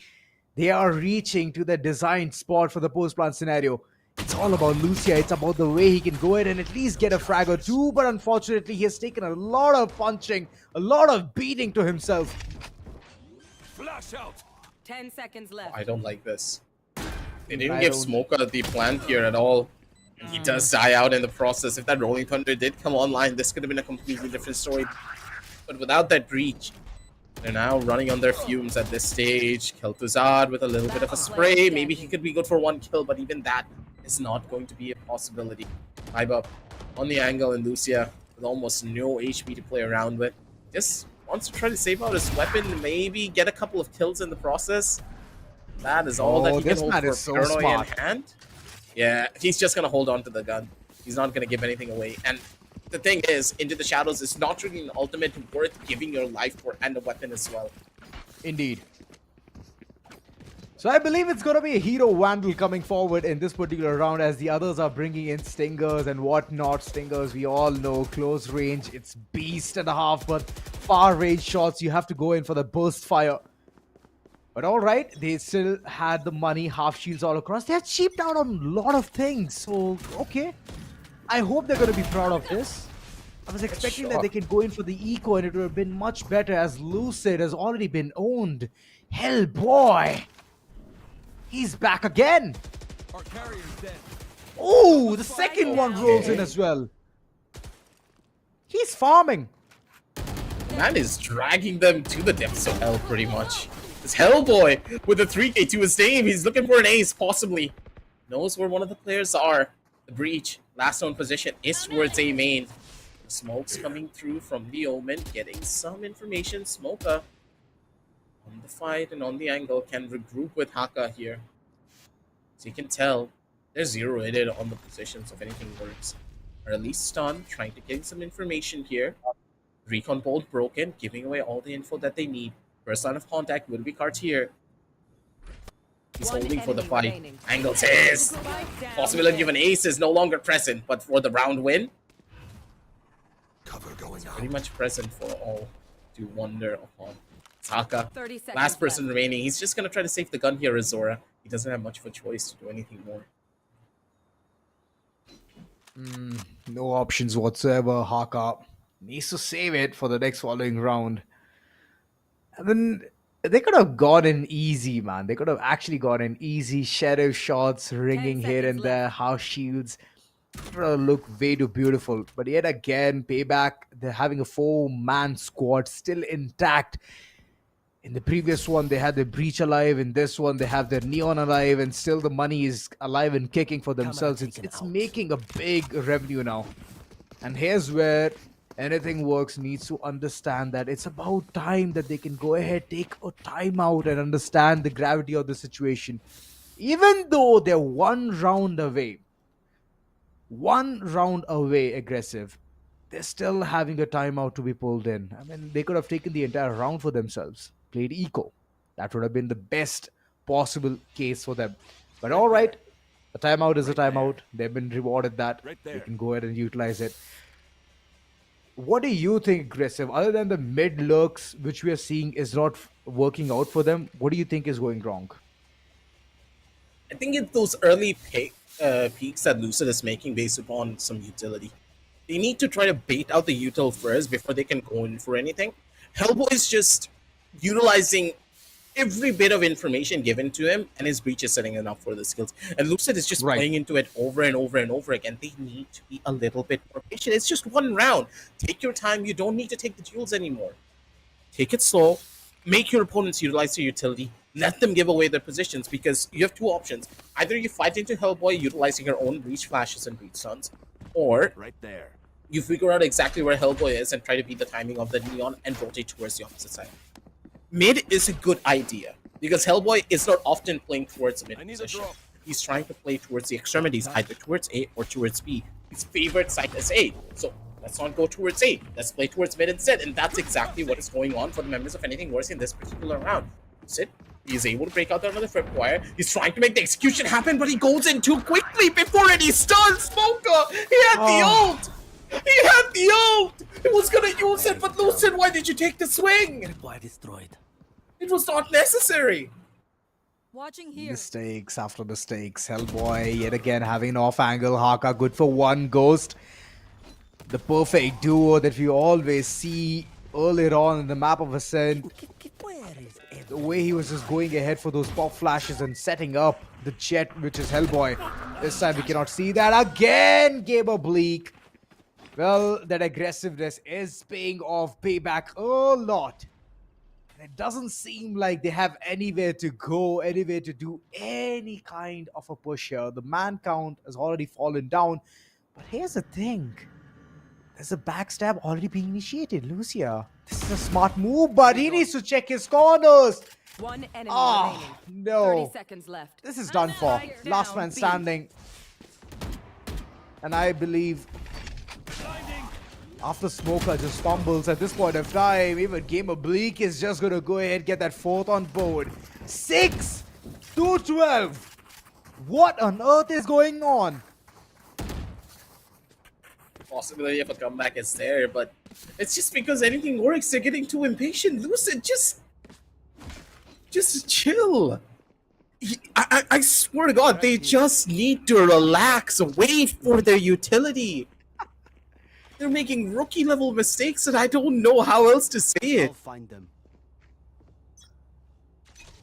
All of the Those team play and nervous synergy that we 99s. witnessed from them. No, we saw so much of a difference for them We did. when it was on the defensive side, but on the attack, Caution here. the team is just lackluster. They're trying to take their own duels. They're not playing off of each other whatsoever.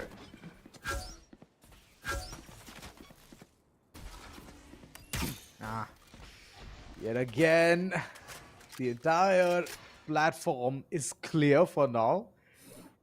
B I mean, if they go ahead and contest it, couple of players just waiting it out there. I'm already not feeling good about this call coming in from the likes of Anything Works. And like you mentioned, fumbling down when they're coming down to the wire towards 12th round. I mean, this kind of rookie mistakes, it never needs to be there at all. But here comes the execution, the push, the map control for the likes of PayBack. They want to take this one. They want to take it home with a scoreline of 2-0. Lucid in the midst of all of that. He needs to get this angle right, and he does that. This is downright dusted. PayBack have nowhere to run, nowhere to hide. Hellboy being the last man standing. He's been lit off quite often. Checking the corner. He needs to do something big here, but the HP is not going to help him do that. Attackers win. Hunter's Fury coming in as well. He had nowhere to go at all. Aggressive. Well, we were hoping that the last few rounds are going to be much better for the likes of Anything Works. But yeah, that was a good play coming in from PayBack. I mean, I won't even discredit them at this point of time. Yeah, that last round was just a little bit sad coming out from them. They could have played for a full-on retake with all of their util present. They didn't really need to go in for that risk, especially from Gamer League. That's kind of the thing, right? These youngsters, these brand new teams, they don't have that experience to tell that, okay, we have the man advantage, we just take it slow. He didn't need to take that risk. Gamer League already in towards the site, utilizing the Cypher Cage, which is not a bad idea, but was it risky? Yes, of course it was. If you die, no one can trade you, and that's exactly what happened. And then, the Cypher came in to try and trade out on that Sova, and he also lost the duel. They all lost direct 1v1s, where I have to remind you, what is the biggest strength of Team Anything Works is their 1v1 capability. They will win every single 1v1 fight that you give them. That's just what experienced players can do. They know how to sway these 1v1s in their favors. But what they're having problems with is the team play and synergy that we were showcasing in a lot of those rounds, especially when it came down to Hellboy and Ghost. I swear to God, both of these players were playing off of each other beautifully right at the very end. They understood what they really needed to do with that Breach and that Neon. Hopefully going into that third map, it's going to be the same exact play, because Anything Works now that they found their foothold, they understand what's going wrong. It's going to get tougher. A lot more tougher. Indeed, but Lucid, man, Lucid owns you. The way he plays, he has caught multiple players hitting that snooze button, and the moment they do that, he's right around the corner. The crucial moments of the game right in front of you guys, and we're going to talk more about it. And I really want to see that clip where Lucid just goes ahead, shuts down two players, one Breach and the other one being Cypher, and then later on Neon at the end was absolute beaut of a performance. Kel'Thuzad, yes, he has definitely made do with all that bad performance he showed in the first game. Second game was absolute picture perfect for him. But yes, Lucia also chimed in, did a lot.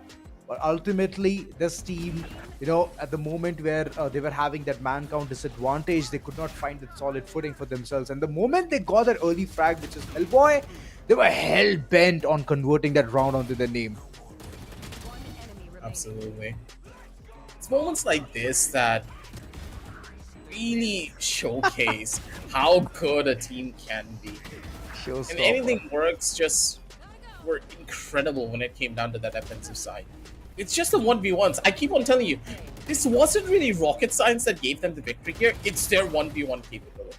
There was no real util usage that differentiated both of the teams. I would say arguably the members of PayBack, they played their utility a lot better in comparison to Anything Works, but when it came down to the pure raw gunfight, no one other than Hellboy was able to even come close to turning things on its head.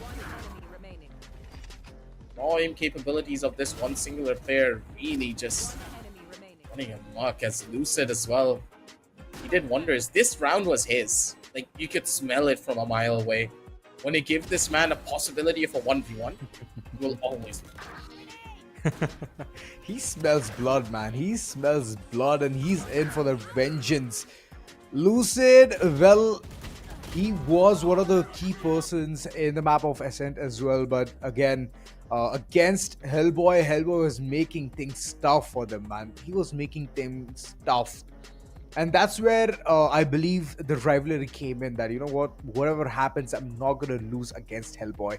Even though some rounds where Hellboy was popping off, they were getting those rounds, 6 rounds in total is what they could get. But ultimately, it's just because that the team has already headed towards 12th point on board.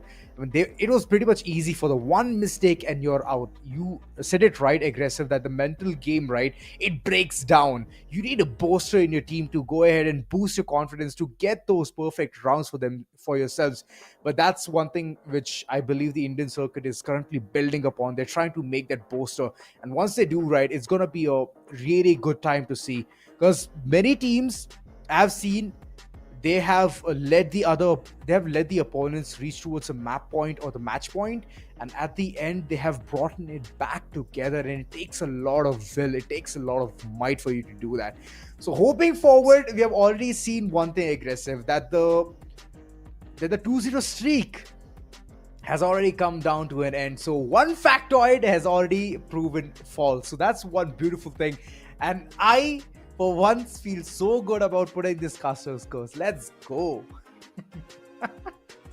Hey. I'm pretty sure that the members of PayBack, they're not going to be happy about that one. You curse them from taking away a possible victory, because that last map, I have no idea which direction. If I recall, the last map will be Icebox, or was it Haven? No. It's a 3-sided map. It's Haven. Yeah, it's Haven. So if we are heading into Haven, a map which really does rely a lot more on utility usage plus your 1v1s, it's going to get even tougher, because Haven is a map where you can take a lot more of those 50-50 duels without the utilization of utility to its fullest. Now, I do believe that anything works will be a lot more controllable on this map. That map also uses the exact same composition they were playing for the map Sunset. Right. So far, the possibility of a Killjoy is there, but a lot of teams have strayed away towards the Cypher instead because of the setups that you can do on the A side. So anything works, they should still be at a very significant advantage. But on the other side, PayBack, they are also a team that like to take a lot of risks. They like to go for a lot more of an innovative approach, possibly a double kill list, maybe the pickup of that Phoenix, you never really know. I'm interested to see what PayBack will bring down to the table for now. Yeah, even I'm hoping for the same. I mean, it needs to be something out of the box. And Vice, I believe that even though you're going to go ahead and pick her in this map, it's going to be a tad bit difficult. I mean, I do get it. You can wall up the mid. Yeah, you need to have some kind of a backup right there. So I'm hoping that it's going to be the same composition. Yeah, KJ or Cypher even. I doubt that, but most of them prefer KJ over Cypher. I do get it. Cypher can completely fortify side A, but KJ gives you a lot of room and space to work around with 2 places simultaneously. One being those garage doors, you can just put a turret right there, and the other one you can put a alarm board towards side C, the entrance of it as well, nano swarms all across. You can completely seal the deal. And the problem with Cypher is, if the opponent is choosing a Jet, then just forget that you even have a Cypher trap. Just forget it, man. So that's how I think it's going to roll further. But moving forward, the stats for the nerds. What happened in the previous map, we can see it right in front. Hellboy, this one thing I really want to commend is his first kills, man. In Ascent, it was 8. Over here, it's 5. So this man has been an unstoppable force. He loves to take those first fights, and you can tell that he's consistent with it. 15-15, even when his team was losing in such a fashion, he will never compromise how aggressive he plays. To be this aggressive as a player and still maintain a 1 KTE ratio, it's tough. And overall, on the opposite side of the spectrum, Lucia being on that Omen, you can tell that his experience was just beautiful to see. Plus, Lucia is just so creative as well with his smoke usages. You could tell some of these smokes that he used were very unorthodox, but he utilized those smokes to give himself advantages on a lot of those defensive rounds. On Haven, in particular, he can do it even better, because Haven is one of those maps that allows you to use smokes in the most unorthodox of ways and get advantages off of it. Smokes, such as the smoke that you do on defense on the A side, where you can block off anyone that is peeking in through A main. There's a lot of different options that you can use this Omen for. Now, what I'm really interested to see is what the members of Anything Works are going to be going for the duelist option. The Jet, yes, Okay. important. Jet, very of powerful, course. it works. Hmm. But you can also pick up on that Phoenix. You can pick up on that Neon. ISO, in some cases that we've seen a couple of Chinese teams have picked up for Haven because, Indeed. of course, the nature of the map. It's very 1v1 intensive. You want to try to maybe establish some early map control, and utilizing the ISO gives you Right. that shield to take over free space. There's options. What I really want to see on the opposite side without the duelist call out is a possible initiator change. Gecko has yet to be played on this map properly in the professional scene. We have not even seen Gecko being played on this map because he even got taken out when Gecko was first introduced to Valorant. So there's a good chance someone, Payback, might pick up on this character.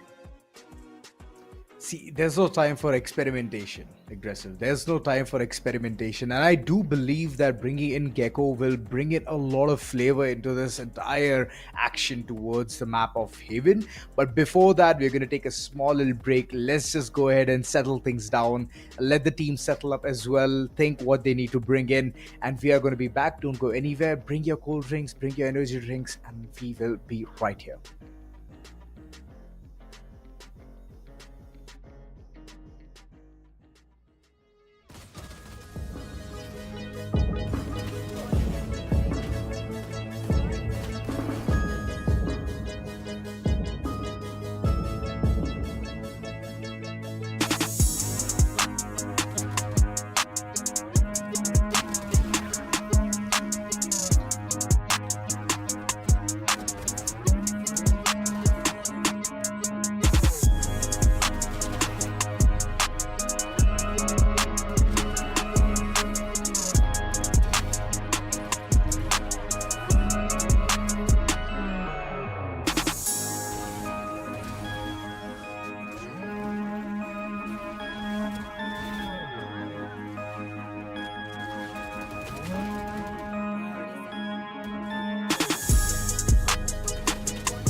What's up, ladies and gentlemen? We are back once again into the action. Sheesh, you got some really smolder face there going on, aggressive. That's nice. All right.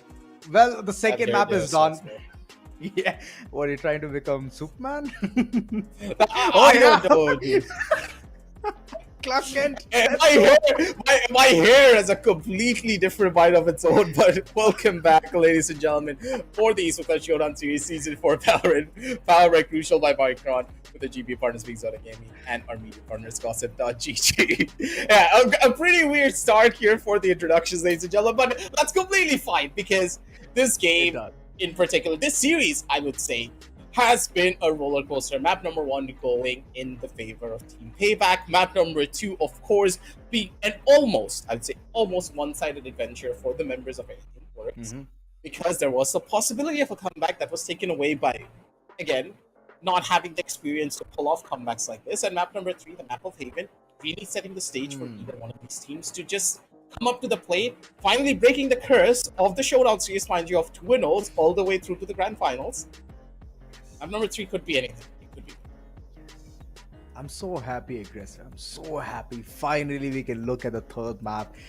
The 2-0 streak has ended, and I believe it's gonna be fun, man. It's gonna be a fun one. 3-sided map. We were all waiting for it. Haven, especially, is one of those maps where it's very friendly towards the attackers, and then the moment you're gonna head towards the defense side, oh, you never know what will happen to you. So yeah, 3-sided, 3 possibilities, 33.333 all across.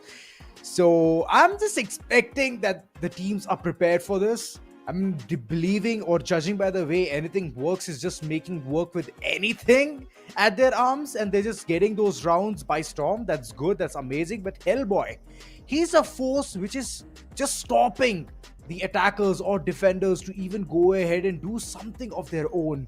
So hoping that his performance is gonna stay true till the end. I'm expecting something big from that guy, man. He looks, I mean, the way he makes things looks for the team is amazing. The good initiation, good point of contacts, 1v1 being one. So I'm just picturing in my head whether it's going to be Neon or a Jet coming forward in this map. I mean, I do get it. Jet has recently been out of the meta for the map of Haven, and people have tried and brought back in ISO, like you mentioned. Yoru would be a really good addition as well. The gate crashes definitely are one of the menaces of the societies, and if you want to initiate a perfect backstabbing opportunity, man, Yoru definitely cuts all the corners. So yeah, what is your take on that, aggressive? I mean, yours is a very ambitious character to play on this map. I'll give you that much. It's ambitious because yeah, it is. Yes, I've seen some people pull off the Euro tech on this particular map, with Euro having certain TPs that goes all the way towards A-Link. You can push into A-Heaven directly from mid. There are different options that you can play with this particular character, but it's a lot more risky and a lot more harder to pull off compared to the other characters. So why would you lose that ease of use picking Euro as a character when you can have a duelist like Jet, ISO, possibly a Raze, but Raze doesn't really see a lot of play on this particular map because, again, 3-sided map, it's hard to get a lot of value out of her utility, while it's a lot more longer lines of sight instead of corners like the map of Lotus. It's tough because I would say that Haven is one of the only maps where duelists are not really the best of ideas to pick up unless you're trying to pick maybe a Phoenix on your team. Phoenix is the only strong duelist, I would say, that covers all the bases, while Jet is pretty much reliant on the initiator. Neon as well, reliant a lot more on the initiator to make a lot of things happen. Right. I mean, it's all about those combinations, right? I mean, it's reliant, it's heavily reliant. I mean, Reina is the only person I would say who can cut to the chase and just go ahead and do whatever she wants to do. Any kind of funny business, she can do it, yeah. But other than that, a Breach combination alongside with the duelist is, it's amazing, man. It's just like the perfect combination, perfect duo to do anything, anywhere, at any point of time. The flashes, even it goes with KO as well. KO can do a lot of damage as well. Throw in the pop flashes alongside. Once he activates his null command, he can act as a 6th man for the team, just going down on his knees and getting all those insight onto what's going on inside the side, because nobody is going to be focused upon you. because you're already having like 400 HP to deal upon multiple damage. So yeah, people are gonna just stay away from you, but you can get that insight as well. So it's Breach or KO.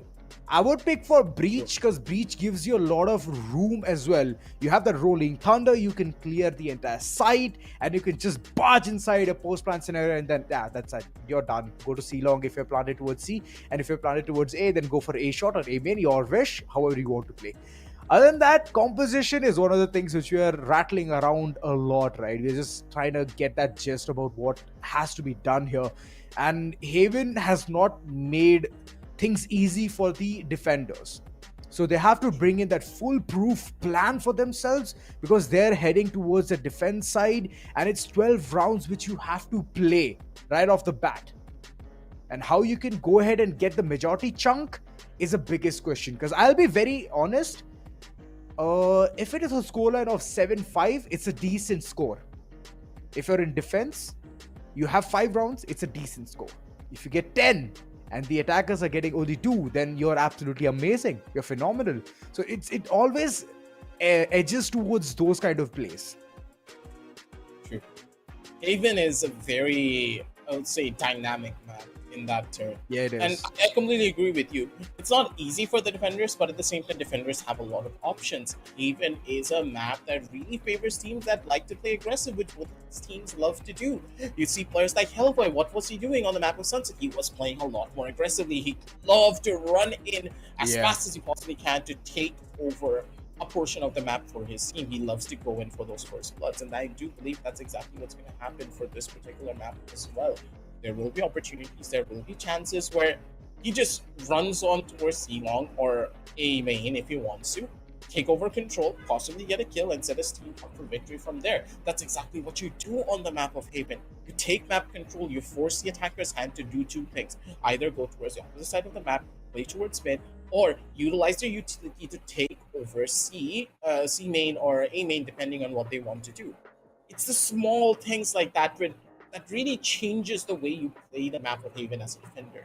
If you're forcing your opponents to utilize a lot of utility to just clear out a portion of the map, then you have an easier time holding on to the site. The Cypher doesn't have to worry about the utility bombardment that will be coming towards it. And if the attackers are playing contact, they are risking the fact that, okay, we might just lose 1, 2, or even 3 players trying to take a portion of the map away from the defenders. It's a game of chess, pretty much. You make one move, you make one move as a defender, and your opponents need to move 2 pieces simultaneously at the same time if they want to try and stop you from that. You have to invest so much for a single piece being invested by. Fair enough. I definitely agree with you, aggressive. Even at the part where you compared this game to chess, I mean, it is those kind of moves itself. It's one master move every single time. If it's gonna be perfect, if it's like a brilliant move, you'll of course get multiple frags right off the bat. But if it's just a decent move, then it's just gonna be a trade out right at that corner. So yeah, those kind of plays definitely are gonna like keep us on our toes, and I'm hoping that happens moving forward. As you can see, the attackers have already completely locked and loaded. Whoa, Lucia, all right, going ahead for the Clove. I completely get that. It's a good combination. I mean, Omid is completely getting out of the meta as well. Yeah, at the time. Yes. Yeah, okay, all right. One side is completely the Phoenix. Smoke up with the Phoenix. You can get your ultimate pretty much soon as well, and that's one of the beautiful parts. 6th player on board, Haka. He's going in for that Weiss. Do it. Other corner, all right. Looks like a pretty standard pick, and I'm happy for them. But Haka, come on, surprise us. Oh no, why? Not the deadlock, man. Yeah, not the deadlock, man, and not the same. Even worse. Yeah. Come on, Haka. Weiss it is. Oh my god. Nah. Haka. Yeah, I didn't expect it to happen. Vice as even a solo. Yeah, as a solo sentinel, I don't think that's ever gonna happen. She's made to be in a double sentinel based composition. Hopefully we're gonna see a lot more teams pick up on it slowly. There's still many days, ladies and gentlemen, until the 15th. Don't worry about that. 5 days, mind you. So make sure to set your calendars. The grand finals will be on the 15th. Don't forget about that. That's right. A lot of games.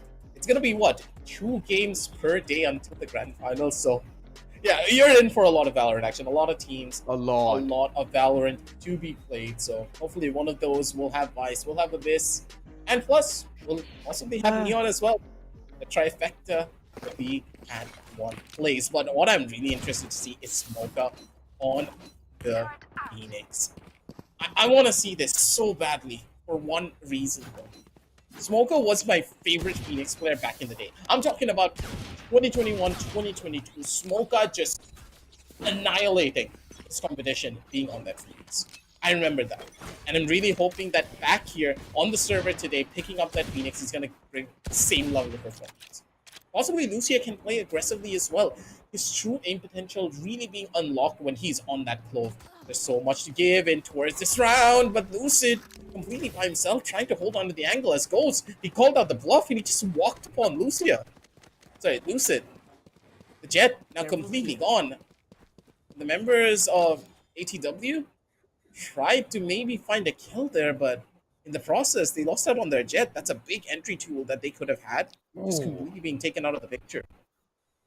But I'm already feeling bad. Well, the start, even though we thought it's going to be a good one for anything works, but unfortunately, Jet could not work here. Complete shutdown, and right now the man count advantage is one thing which PayBack is definitely going to squeeze the last bit of a juice here. Kel'Thuzad, side completely under control. Smoker, good shots all across, already building up Spike planted. that bank to bring in that run it back, and this is a good display of bringing in the hot hand as well. Smoker, my oh my, this man is so quick. Look at him, he has seized that control. The link completely gone, and right now he has a flash in his hand as well. He knows that the play is going to come through. Couple of players blind as a bat. The third one, the fourth. Man is already bringing his ultimate online. No Remember what I said? freaking way. Remember what I said. It's Smoker on Phoenix, on the map of Haven, dominating his competition in 2021. He is back on the server, and his Phoenix has not lost its touch. Run it back is already there, sixth man into the picture. All he has to do is He run is around bringing it the back. fight. He's bringing it back. Let's go. I bet you're proud of yourself. I am. I'm just basking in the nostalgia of Smoker on Phoenix.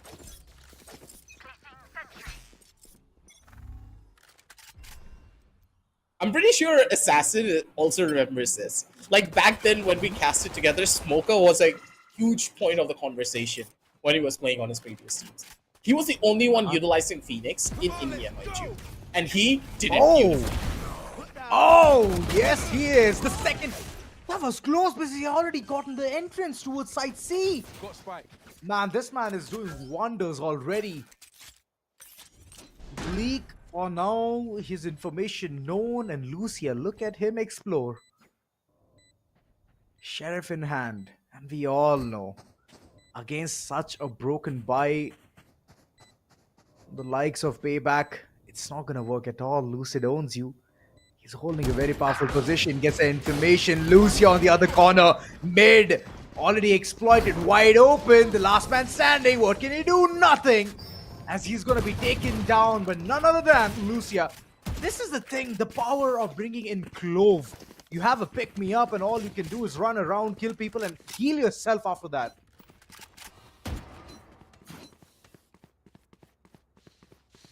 Another factoid for you, ladies and gentlemen. Hellboy from the side of Team PayBack continues his MVP streak, racking up 83 kills and an average ACS of 326, making him one of the most popular players in the playoffs. And you can tell that his formidable nature as a player still pretty much present in every regard. It's Hellboy. He's ready to take the fight once again. Ghost with a better weapon in his hands is just able to... Both duelists working wonders here. Two players already falling towards the floor. As the last three members of Anything Works trying to pick up the pieces here. Possible ult orb in the hands of Smoker. Hey. Listen. Azora. He did get an ult orb, but not the way that he wanted. I mean, what was he thinking? Showing his back to his opponent, and One he's like, enemy "All right, you remaining. guys can shoot me. It's okay. I'm gonna take the beating. I'm just gonna sit here, collect the orb. I'm gonna farm it."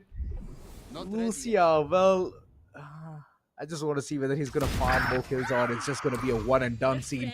Pick me up, refreshing himself, and the way she says it is it's such an iconic dialogue. Refreshing. But not that refreshing to get the round, right? Anything works. Well, that's the first one which they have given away. And PayBack, well, they finally mustered every single thing, the power, the angles, and the presence of mind to get the previous one. Turret out. Right here. Risky, risky, Right risky. 1-2 though. Not the end of the world, I would say, with the better weapons now in their hands. Bit more of an opportunity, but I love how aggressive they're playing in towards this. A little bit of a hiccup here, I do believe, with the recon bolt. Also, we learned that from Manoj. It's lucid. Found them. Early on the fight here. He's gonna be able to find the plan as Iva. Trying to turn this one around. Haka, big kill on the first. Recon bolt coming through. Oh, ninja! It's a ninja!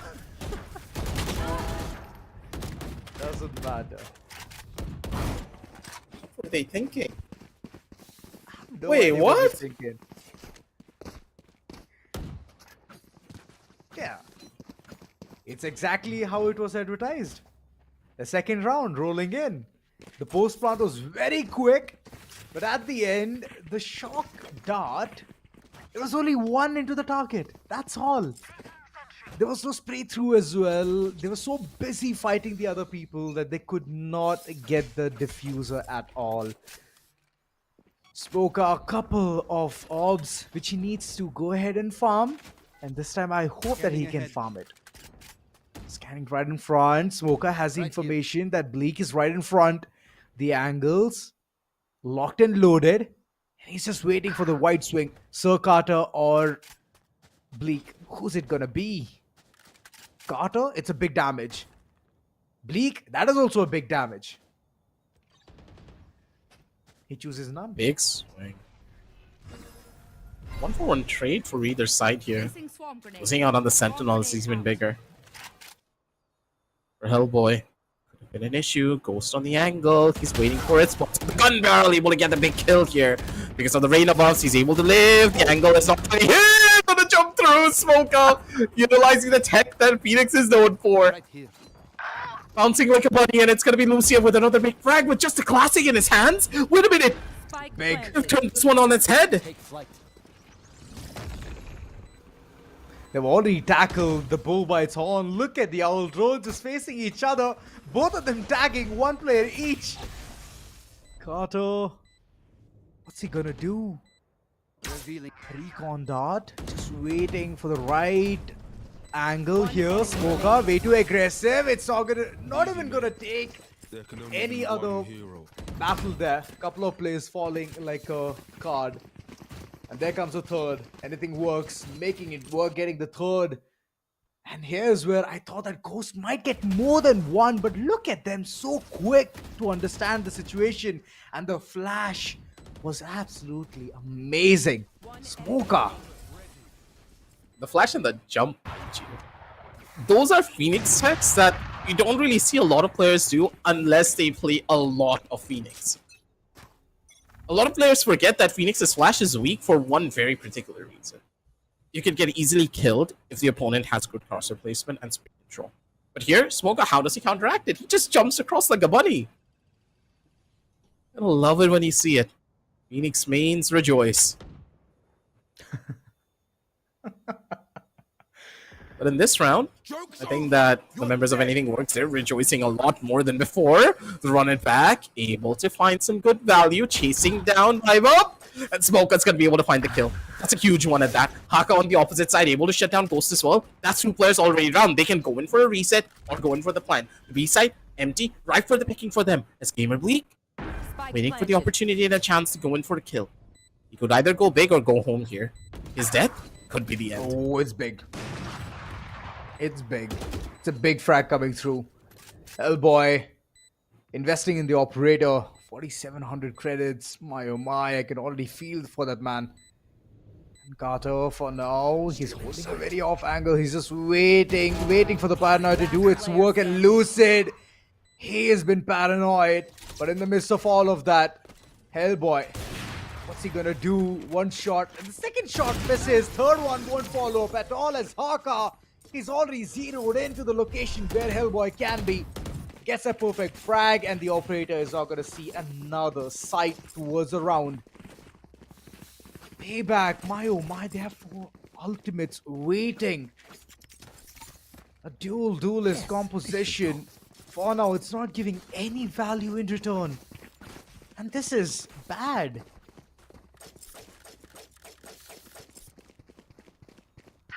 It's gone from bad to worse, you mean? Looking at the ultimates now being online for the members of the attack. I don't know how they're gonna turn this one on its head. Possibly a kid or help. Hellboy! But he had no utility to try and give him any form of backup. The jet, yeah, it's strong, but you need a little bit of utility to try and set up those plays. And Hellboy cracking under the pressure. He doesn't have Ghost anymore on his side, being on that reach to give him the setups that he needs. Ghost on the angle, the Sheriff trying to find some value, not able to do much. Weak. Gets cast out by the Hunter's Fury. The Clove ultimate now giving him the second life that he needs, but now he needs to play so much more aggressively, trying to find a kill. No one's even gonna give him that. I love the amount of presence that Lucia is demanding. He's buying so much time. Even if he dies here, that's completely okay. Think about it. The amount of space that the attackers were given and the time that they were given as well to get into these post-hunt positions, it's so much better. It's always That's a better. smart usage of the Clove ultimate. True. If you need space, you either have to have the showstopper or you need to have Not Dead Yet. Right now, it looks like it's gonna be one player dead. Kel'Thuzad, good shock dart right off the bat. Bleak being the last man standing, but not for long. Haka, he's always there around that corner. This is the second time he has ran across this place and gotten the frag. Earlier on, it was Hellboy, and right now you can see it. Well, moments before death. And PayBack, they're not able to set themselves back into the picture. It was only those 2 rounds which they got, and later on it just feels like it's a frag fest. It's like they're not able to get the grasp on what is going on, and it'll be too late for them to even understand, because you can see another ultimate coming in from Smoke, and he will run around like a madman, collect that information onto where the opponents can be. Way too close. That's where the Kel'Thuzad has gotten the location. Angles perfect, but Ghost, he managed to shut down Lucid Own's youth. Very dangerous peak for them to even take on here. Camera not being utilized that early on here from the Cypher Haka. Taking as many risks as you would have expected. 5 up. Now given the chance to just go in for a little bit more of a different setup here, the Killjoy gives him the utility to play with, but not having the lockdown online just yet could just be a problem for them. Smoke up with the spam, gets the opportunity and the frag here. The A side now completely theirs. The thing is, the Killjoy playing from heaven cannot do the same things as the Cypher can. Spike planted. He needed to be inside of the side. And the fact that he isn't, they're playing for a retake. That's understandable, but the retake is not played like this. But Bible jumping down, able to find a big kill. The running back being shut down, but still it's a 3v3 situation going in towards the side. Hellboy with a dash, information being given away here. Early frags coming on from one side. Kel'Thuzad able to find a big kill. Hellboy with the double here with Carter coming in strong. Oh, Hellboy! Threads the needle and gets the kill towards the face of Lucia. 3 to 5. As PayBack, they're paying back their dues tenfold. This is nothing. Oh my god, Hellboy. He's like, I'm enough. I'm done with all of the shenanigans. No matter what the angle can be, whether it be graffiti or anything, I'm gonna cloud post my way through. And that's what he did. The follow-up was equally good. Carter, even though he was just running around like a madman checking all those corners, Hellboy got the opportunity, he got the window, he got the frame. And that's where he went ahead for those battles. He's a menace to the society, man. As long as he's alive, anything works, they need to think, they need to second guess their steps, and that's where they can understand, okay, fine, let's just get this round, or let's just lose it. If it is Hellboy, yeah, of course, it's gone already. Right now, the choo-choo train, way too aggressive, and I believe the information will be revealed. Alarm ball being triggered, and there comes a nanoswarm, just waiting it out on the doorsteps. The moment the opponents are going to move in, it's going to be a vital show for them. Away almost immediately. Ghost has been so aggressive on this raid.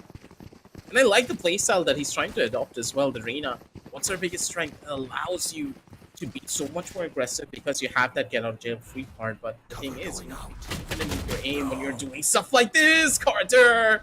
That is not an angle that you smoke from, because you're giving away so many free kills to your opposition. Hellboy Spike planted. presented an opportunity in a silver platter, misses the shot. And now he needs to reset with his team. 4v5 going into this side is not a easy feat to try and play into. Waiting for the recon bolt here from the attackers. They're going to be able to break this one almost immediately. The thing is, PayBack doesn't have enough utility to get in towards the side. How are they even going to try to take this one over? Even if they get the recon bolt in, Oh, seems it's tough. done. Especially when all the players are going to line up like that. It always looks like it's just done, right, Dustin? Webber, backstab, Smoker. He's always going to be lingering around in the corner. Four frags already God. complete, but that's not it, man. You have to go ahead for the defusal as well. But looking Yeah, at the replay way of it's that one. sticking, he has no time. Stay taut. Yikes. The fight demands it. Leak, what were those shots? I gotta see a replay for that if we can have it. Force of nature, literally. Leak. 4K for him gets him a bit closer towards that Hunter's Fury, but any rounds and they need it quick. Love the creativity, man. Love the creativity. It's like the spray is just pulling the trap towards himself. Scanning ahead. C is completely open for taking. And I believe that PayBack, they want to play it for a retake. Ghost gets the first one. It's a big blow. Lose it. Spike planted. He has nowhere to do, nothing to hide from. Ghost getting the second as Lucia falters as well. Big frags. remaining. Might as well be a thrifty coming in. Last man standing. Smoker. And he's going to be stabbed right at his back. That's what you call a sad story indeed. This is why the run it back, not really an ability that you use in a 2v3 situation. You save it until your teammate is able to find one kill. Little bit of a friendship dance here coming in from all the players. That's completely fine in Tandy. But Ghost, man, on this Reyna, he is insane. Lucid, though, on the opposite side, I have to say, he's been a little bit quiet on this map. In the last map, he had a lot of performances, but in the map of Haven, it just doesn't really bode that well for him.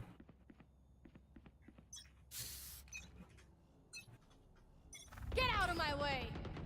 Well, all of that done and dusted. 6-4 is the scoreline. And Hellboy, it doesn't seem like he wants to stop. He wants to get that early insight onto what's going on towards side C, whether the players are going to push or not. But there's one thing which is waiting. That is the tripwire. Not able to go much further. The entire team has marched their way through towards side B. This is going to be the place where they're going to go ahead and go for a post plant. Yes, it's going to be, but B is a site where it can be easily retaken from the defenders. Ooh. Last player standing. Ouch!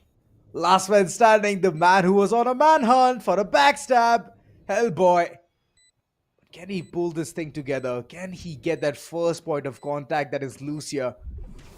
Is a force to be reckoned. Once the smoke dissipates, Lucia will have that information and the swing will come through as well. Lucia was enough. It's a team ace. Every single one of them has contributed with a round single in the kill half. here. And anything works. My God. Even though PayBack has gotten a decent start, which is 4 rounds in the pocket, 5 will look better. But I don't think so. Anything Works wants to even do that. This is the final round of the first half. All chips on board. Roll for initiative. And let's see who's gonna take it all. No peeking. Last round of this half. So you can tell the defenders, they're getting desperate here. Trying to be aggressive as Lucid. He needs to worry about the angle here. Early on the fight, Smoke is going to be able to find Gamer Bleak. That's a huge frag already being given away. Always position revealed! Oh. The collapse.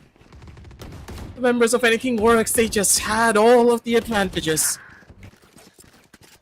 Goes, he finds one kill, but gets immediately answered back. Haka, not giving anything up for free. And the entire team just in absolute control.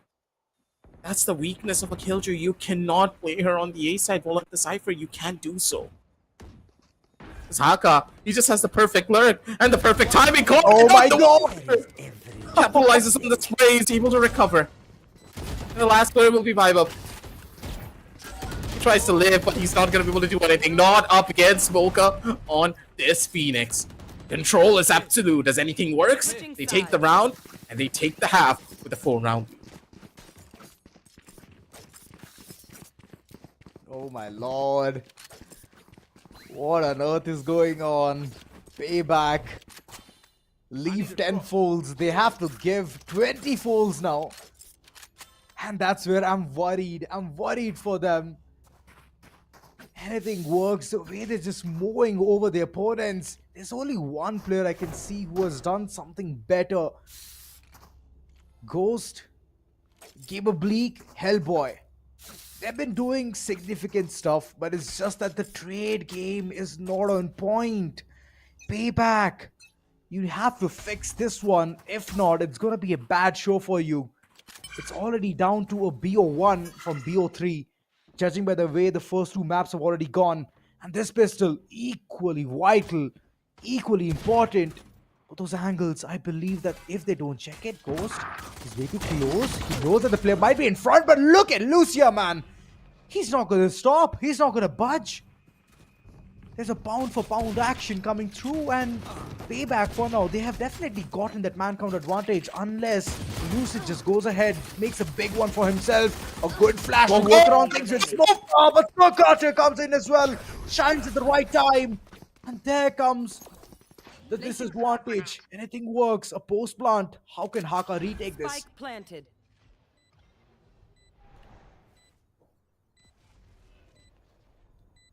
Haka just now waiting for his opportunity, but I don't think they're gonna give him anything here. A chance to just clear a couple of the angles, but he has no utility to go into this. Spray the cam coming out soon. Gave away a bit of noise. Does clear out on the underside of Hell. Timing pretty much his. Needs to get into a close quarters position. Too many angles that he needs to clear. One towards the left. Positions. He does find a kill, but that's all that he's gonna get. Good crossfire setup overall. As members of Payback, they're able to capitalize and get a good position going here. This round pretty much cemented the fact that the possibility of a comeback is present. But this round, they cannot take it lightly. Because those sheriffs in the hands of ATW can still work wonders. Ooh, factoid, ladies and gentlemen, with one MVP, 65 kills, and a ACS of 231. Smoka has been the consistent performer. Anything Works relies on. Yeah, I mean, it's more of like a complete sealed fact there. I have nothing to deny, nothing to alter there. But there's one alteration which is going on. That is towards side C, as the entire team, they're planning for a really good comeback. I don't think so. Payback is making it easy for them. That was a good stack though. I like the idea, but the overall execution just did not go the way that they would have expected. Hellboy with another big frag, a flawless round does come through. And that bum rush through Garage was, I think, a big surprise. The members of ATW, they were not taking that into consideration whatsoever. 6-8 on the scorecards, ladies and gentlemen. It's a game plan that they had, just works well. But now ATW, they have weapons in their hands. Yeah, they do, they do. Anything works is just thinking this one thing now. You know what? You had your runtime, you had your fun time, you got your pistol, you got the bonus. It's all right. Now it's our time to shine. So let's see how things are going to unfold. I was ready for this, and look at how aggressively he's playing. This is what I like. When teams understand that, hey, you can play so much more aggressively, but when you have a teammate behind you, this is important. Aga. Very risky fight. Lucius not gonna take the risk as well, are you? He didn't really need to do that. He's dropping like flies because of it. ATW. They could just walk away with the victory here if they're not careful. Already on the fight, Lucid's gonna be able to find one more. He double dips to take another duel for no apparent reason. And PayBack. They're able to bring them down a couple of notches here. Smoker making an immediate rotation in the A side. This is so well done here, Asura. Scanning ahead. It is. It's a good pivot. And all he has to do is shut out one player, which was Web. However, he does that as well. Waiting for the reinforcements. I don't think so. He wants to go ahead and aggress, but he has to run it back. Smoker. All he needs to do is utilize it, jump down, bum rush onto Blake, and he's done. Bleak. Oh, Curious, he's curious, ready. though. He's already reached. Oh, the fumble! The fumble! Area. That was a big one! A half defuse is prominent, and it's gonna be done. He's just going ahead and sticking it. How does that know? My babushka told me not to brag, but for this I make an exception. Scanning ahead. Eh? Right here. Anticlimactic? No, it's the 7th one. Yes, that was a good clutch indeed. Wait, did he? I am stick that so defuse? confused. I'm so damn confused as well. It was just half def. Never Right mind. here. He shouldn't have stuck it, man.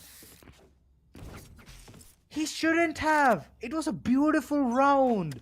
My man broke his knees to go ahead and shut the opponent down, and he did it as well. No peeking. Kel'Thuzad not lacking there, and right in front, Hellboy making his way through, pacing forward towards side C, completely under control, and a post plant is gonna be real soon, right in front of them. Cutting their vision. There's all the control in the entire world. Smoker now does have the running back if he wants to utilize it. Lucid towards the side, has a bit of a chance to go in for something bigger. Smoker's not going to be able to get the kill fast enough. Aka with another brick fag with that sheriff, but Hellboy trained on the position, ready for the fight. The spam is gorgeous. Aka able to reposition, possibly get a gun for himself, but even that is not going to be a possibility. Carter had his phone number ready and called him up on the exact position. 8-8, ladies and gentlemen, as Team PayBack, they're slowly clawing their way back. From a 4-8 over to an equalization. As a comeback is now initiated for them. And the possibility of a lead even higher than ever. At one point in time, I was thinking it's going to be a leap of fate, but wow, the jet dashes are completely obliterating the opponents. PayBack so quick on getting the control towards side C, and yet again, Smoker, he's brought in the Guardian. The Guardian has not favored him. Favored him a lot, but Lucid owns you. That was a good point of contact, getting that early frag onto the Sova. So no more recon darts on board. Neither the shock dart or the all drone. In short, the information game is going to be weak for the likes of PayBack. Oh no! Very quick, understanding the situation. Smoker. The timing Ghost! Yeah, Ghost has already made his way through. Little do they know. Alright, they know it. They know it. Instantly bounces back, and right now he's finding safety. What? Ghost! Yikes. Vaporized in a second! Oh no, Portal Carter. Goodbye. Inside. Aka's just gonna spray him down quickly here. Risky duels, risky fights. Arena, always able to find value if you can slip through the cracks, but as soon as they smell you out, it's gonna be even more difficult for you to take a win against them. As ATW understanding that, hey, we can just allow them to take the map control away. We don't need to take these early fights against them. It's a double duelist composition up against a double duelist composition. What is their greatest strength? They will be looking for those early duels. If you deny them the early fights, they don't have enough utility to break in towards the side, while we on the opposite side have enough utility. You have the Cypher tripwires to try and stop them. They don't really have enough utility to break in. They don't really have the Phoenix to give them flash utility to try and break into the side. They don't have the hot hands either. We can slow them down to a crawl and waste all of their utility instead. That was a good adaptation coming out from them overall here. It's PayBack. Left scratching their heads to what to do in this particular round, because their economy slowly but surely is taking a hit, and even though they won 4 rounds consecutively, it's not going to be enough. If this big kill comes through, this Ghost is expecting the operator, possibly jump spot. He doesn't do it. Ooh. Jiggles is able to find where exactly the operator is playing at, and onto this 8-9 scoreline. Sorry, Lucid, what's your answer? How do you want to reposition this? They have 3 ultimates to work around things with. It seems like all they need to do is find that opening. The opening is there towards side C, but looking at the way Cartier has already made his way towards the spawn, there's only a vital one. Lucia is not yet been flushed. He's gonna get 2 big kills, and Haka seals the deal, taking down Webber as well. It's only a couple of players surviving, and not for long. Ghost is gonna take a beating on his temple. Hellboy, the last man standing. For sure wants to do something devious here, but I don't think so. The opportunity is going to be presented to him as Smoker. The flash is perfect, and after that, the capitalization as well. 10-8, and it all changes. It's all spiraling down for PayBack. All that effort, all that hard work to bring it towards that equalizing score, it's all both gone. They're just burning things down piece by piece. The way that this is working out, I have no clue where this is going to turn to. Still a lot of big ultimates in the hands of PayBack here if they want to go in for that execute, but they don't have enough utility. That's the problem of the composition that they're running. Not having the util is always going to be a big issue. Smoker now playing a dangerous game on his own accord. Doesn't get caught out by the owl drone. Possibly able to live here. He's able to get out scotch-free. Wait a minute. Never mind. This could be a problem. Towards side, but he's still able to live. He's probably able to find a big zone. They're able to rush in towards the side. The Hunter's Fury working out beautifully for them. Lucia pulled out the resurrection. He's going to try to bring it back, maybe. But even then, he's just playing for information. No one towards short, that means they're towards long. And now Haka, he's trying to capitalize upon that information. Oh boy. On the crossfire, the angle is set, but the spike, not in the best positions. The attackers, they need to do so much to try and get this gamer holding out the angle, but he's still aware. Never mind. He's able to hold. One enemy remaining. Oh! It all came down to Kel'Thuzad, but Bleak, my oh my, he's checking all the corners, he's hitting all the shot darts, he's hitting those recon darts as well, on point, getting the 9th on board. This is a nail-biter of a game, and PayBack, they're here to win it all. My god, what a chaotic round in the previous one, aggressive, but still, till the end. Till the end, anything works. Was just thinking that, you know what, let's just go ahead, get this one, and seal the deal. But look at PayBack. Jotting it all down together. The trade game on point. And well, 9-10, ladies and gentlemen. It's getting better and better. Lucid. He misses that beautiful shot. Could have brought in that early advantage, but it's all right. It's gone for. Ghost, did he mean to do that? I mean, it's the Wasn't he Phantom supposed to heal himself?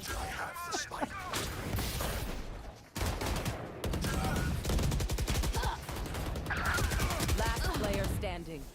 And as long as Smoker is alive, it's done for. Look at him, run it back, being utilized. I guess this is the 6th time he has used it. And there comes the quad kill, 11th on board, 9-11, ladies and gentlemen. Just seems like anything works. Want to make do with anything they have in hand.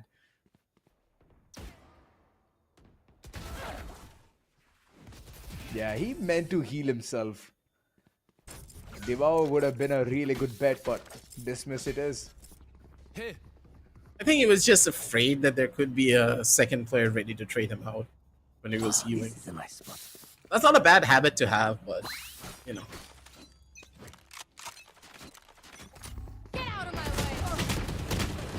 Goes.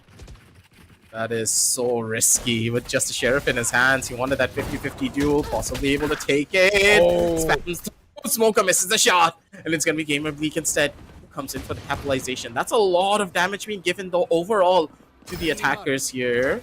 Lucid's position already being known here. One more to be spotted, as they have a chance to go in for the overall execute, but Lucid's not going to give that one up for free. Hellboy takes the spray bullet here to his head. He falls. 1-for-1 as either sides.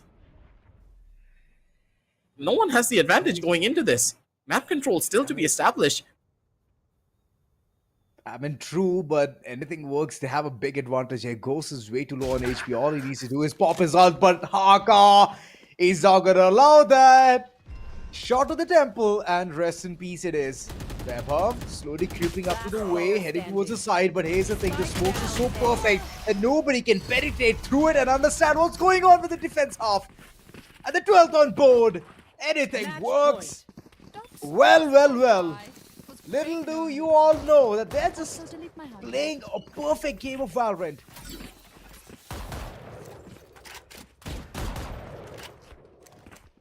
Just doing everything and anything here on this particular map. That's the beauty of Valorant, ladies and gentlemen. When you don't have enough utility, these forms of double duos competitions just doesn't really work out well now, does it? And I think you can already see the problem that they're having. They just don't have enough utility to make side executes happen. Kel'Thuzad just walked in for free. They took down the smoke. Azora, they took down the smoke this early on in the round. Killed the Smoker. His position so beautiful and gorgeous. Has the flash. Can even go in for something even more of a bigger kill. But they're not giving an inch of space away. They're not just done for. They're out of it. They're exhausted, man. They're tournament. exhausted. It's like the diesel engine. It has already hit that line. It has already hit that timeline saying that, you know what, now I'm exhausted. I cannot work anymore. The combustion, it's not at all functioning. There comes the Hunter's Fury, checking all the corners. The backstab can be one of the places where the opponents can initiate things with. And Smoker, he's been caught slacking. This can be devious. What on earth is going on? He's following him. 30 seconds left. I have no clue what is happening. Cannonball chase as Gamer Bleak catches out Lucid though at the end of the day, but that wasted a good chunk of time now.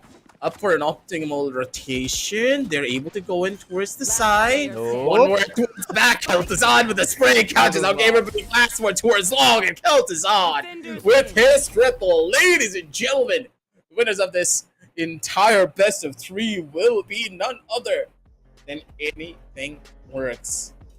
Pretty much what I stated on game number 1 did come true here. Sadly, they were not able to take the map of Ascent for themselves, but when it came down to map number 2 and map number 3, this team really showcased their strength and prowess, not just as individuals, but also as a squad.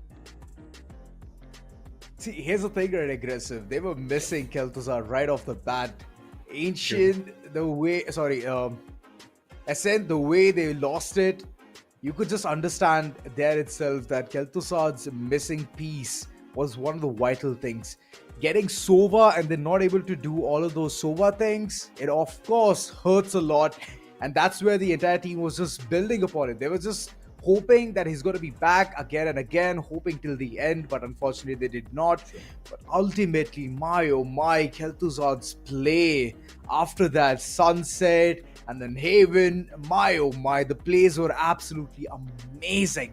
And yeah, picture perfect gameplays, even though it was brought back to a BO1, like 2 games already, one each. So after that, it was do or die. Of course, it was do or die, and that's where this entire team just stepped up and showcased their gameplay. And like you mentioned, aggressive Smoker on that Phoenix, my God, bringing in that run it back again and again has been one of the picture perfect moments, and that's what I would really want to see in this, whenever you're gonna see, we're gonna look at the crucial moments of this game. I would really want to see the way Smoker just went ahead, pummeled down multiple opponents.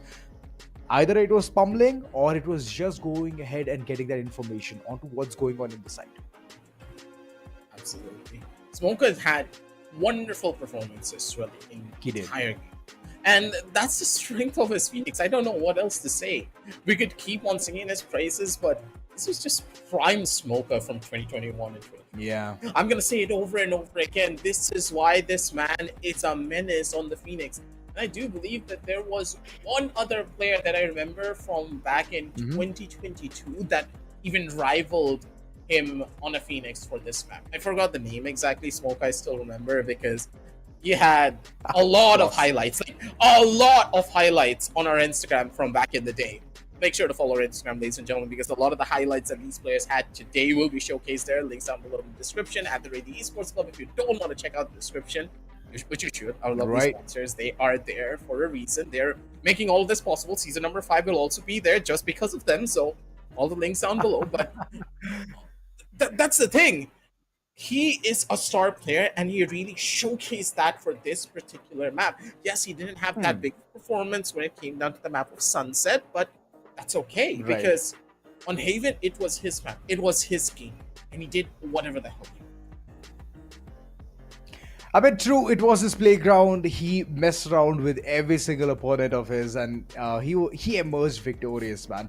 No matter what the situation was, his run it back has brought in a lot of value, and I would not like to discredit any of his teammates as well.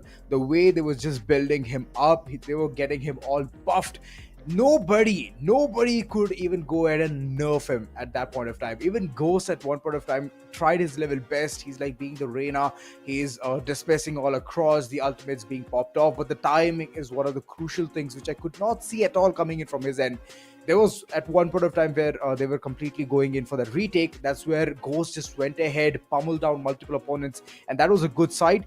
But that's all, man. I could not see any more marvelous or wonderful plays coming in from their corner alongside Hellboy as well. He was pretty much isolated, was cut down to half a limb every single time he goes in for the fight because the HP drops down. And Jet, of course, you play on contact, and the moment you have a contact, you run away. And the moment that dash just goes away, you're left with nothing.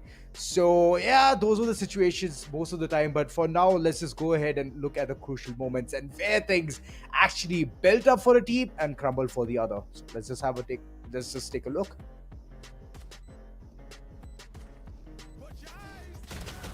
Crucial moments just gives us an insight of what exactly happened in this particular map, and it's just a Smoker game, man.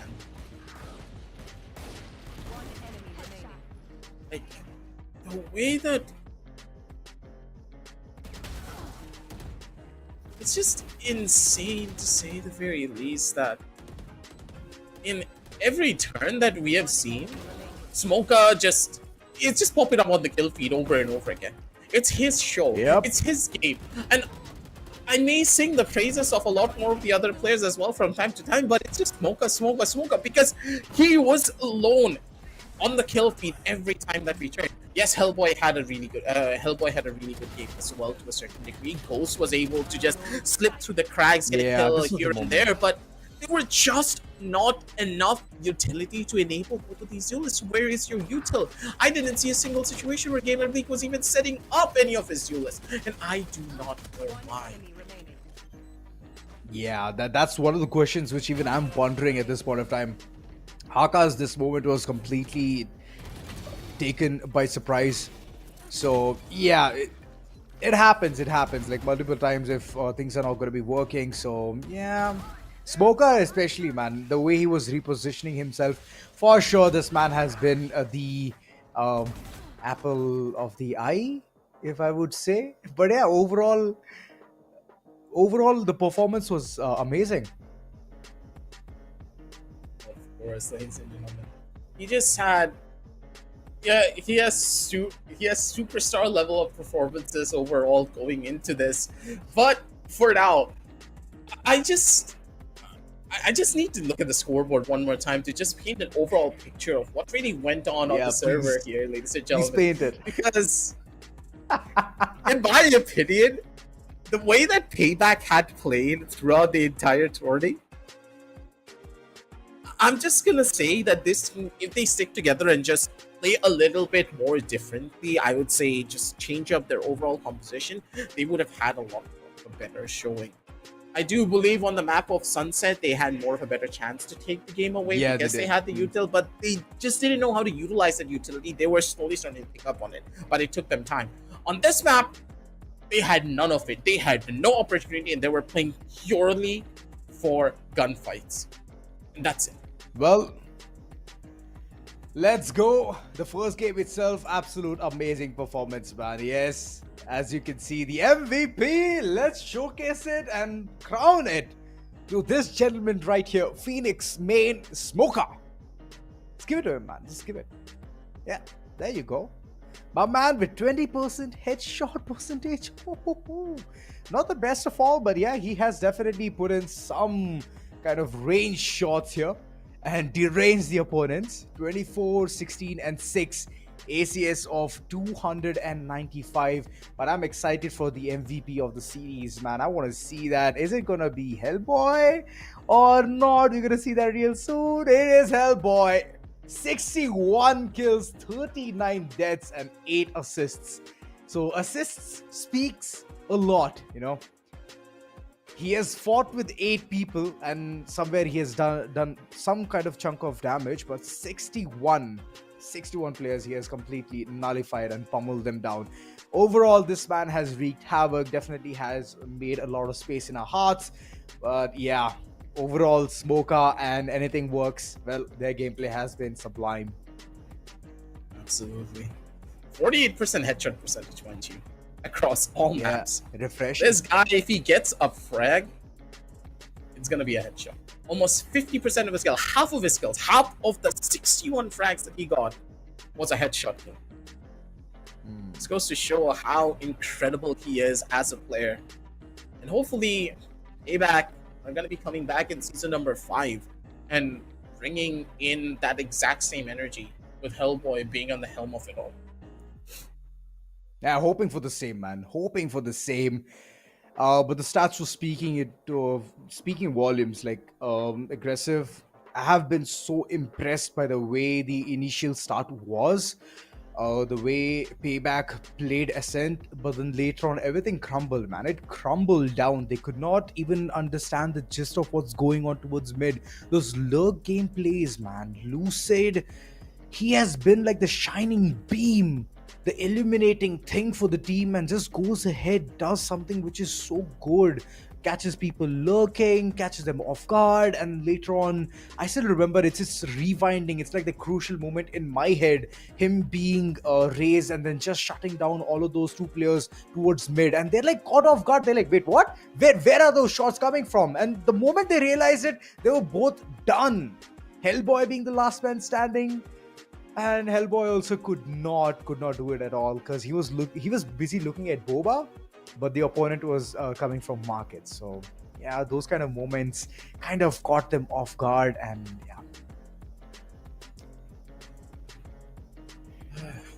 Yeah, that's kind of how the game of Valorant goes, right? There are a lot of different places where you would expect a team to come out on top just because they have the man advantage, but even when you have the man advantage, you can never really count out these superstar level players. They're professional players for a very particular reason. They can turn any 1v3 situation, or even let's say if it's a 1v4, on its head if you give them the opportunity for 1v1. That's why they are superstars. And I do believe that the members of PayBack, they learned that tenfold here for this particular matchup. But overall, we look at the level of leaderboard, ladies and gentlemen. If you want to see exactly how the leaderboard works, make sure to, again, check out the Instagram at the Esports Club. Everything is explained there. But leading the charge here for the level of leaderboard in this entire tournament will be none other than Caramel. He has been a force to be reckoned with since season number 1, and I don't think he's going to be stopping it. Caramel and stop? No, it doesn't go that way. Top 4 MVPs, Hellboy is securing that perfect spot for himself. But looking at the way Anything Works have like 3 players. 3 players in the midst of all of this? I for sure want to see something different, man. I want to see multiple players dethroning all of these. Smoker on the other corner, man, he has impressed us with the way he plays, the amount of plays he can create, being, of course, one of his mains, Phoenix. So, yeah, I'm just hoping that other teams can also step up and live up to the dream. Absolutely. Again, stats for the nerds, ladies and gentlemen. Sova, though, is going to be taking the number 1 spot this time around. 17% on the Sova for the top 5 agents. Am I really surprised? Not at the end of the day, but. One thing has changed, ladies and gentlemen, for the stats for the nerds. Sunset is now one of the most picked up maps instead of Icebox. Hey, excuse me, there's even Lotus which has been dethroned. What are you talking? Ascent has also been dethroned, never mind. What? Hey, Ascent is there in the picture. What do you mean? My bad. Words are difficult. Words are difficult in this age. Hey. Zora, My man, you need the stats, okay? Yes, I need to become the nerd for the day. Oh boy. But here's the thing, right? Top 5 agents, they haven't changed at all. Breach, Jet, Killjoy, Omen, Sova. This has been there since the start itself. And that's wonderful. Moving forward, I would really want to see and have a look at the brackets to go ahead and see what's happening there as well. Because 2-1, well, finally, after 2 zeros, we can see a 2-1. And it's at the lower bracket itself. I'm happy with that.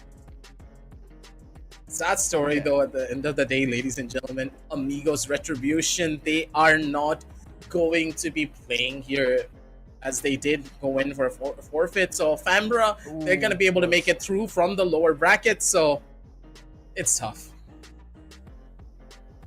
Well, man, I can understand that. Fambra, for now, 4 feet, does not look that good on the record, but it's all right. It is what it is, right? That's what we're going to say. And ultimately, it's only the first game which we had fun in, man. Overtime map being seen as well. The decider map, beautiful. 2-1 scoreline, absolutely beautiful. So this factoid is already gone from the picture. The curse has been broken, ladies and gentlemen. And hey, tomorrow, we still have a lot more Valorant action.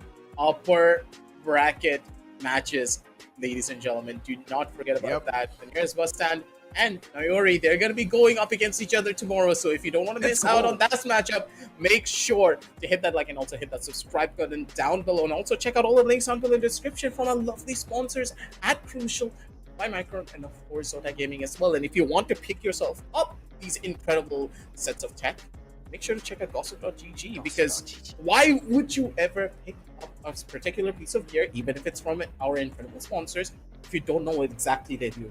Gossip.gg, they have you covered for all the ins and outs.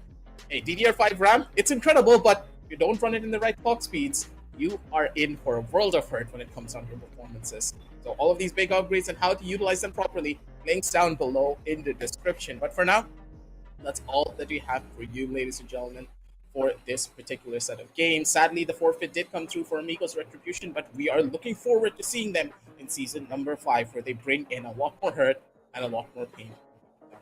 But hey, it's a boy Aggressive with the Zora signing on off with the Esports Club Showdown Series Season 4 Valorant, powered by Crucial by Micron, with our GPU partners Zota Gaming and our media partners Gossip.gg. Good night, happy gaming.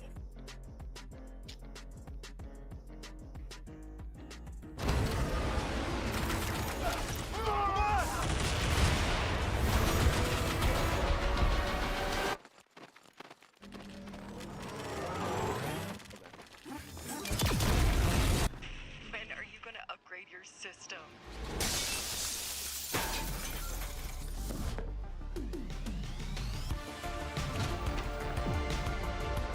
Alright, let's do this. Once there was a hunter who saw what others could not. With a magic case in her backpack, she roamed with wild abandon into the great unknown. Her gaze inescapable, her reflexes lightning fast. When armies swarmed, she went through. With eyes open wide, hands steady, holding, watching, capturing everything in sight.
The Crucial Pro DDR5 RAM kit comes with a sleek, modern look that will complement any build. But aesthetics aside, it's the performance that really matters. So let's dive into it. The default JEDEC timings are 46, 45, 45, but it does come with 2 XMP and Expo settings for those looking for a little more performance. With XMP 3.0 Profile 1, you can push the speed up to 5600 megatransfers per second. If you prefer a slightly lower speed but tighter timings, Profile 2 offers 5200 megatransfers per second at 42, 42, 42 timings. We've run some benchmarks and stress tests to give you an idea of how it performs. In general, dropping the speed and tightening the timings with the second XMP/Expo profile yielded better results for us on our test system. Paired with a Ryzen 7800X 3D, we saw anywhere from a 1 to 5% performance bump depending on workloads. All in all, the Crucial Pro DDR5 64GB RAM kit by Micron is a fantastic choice for first-time builders and enthusiasts alike.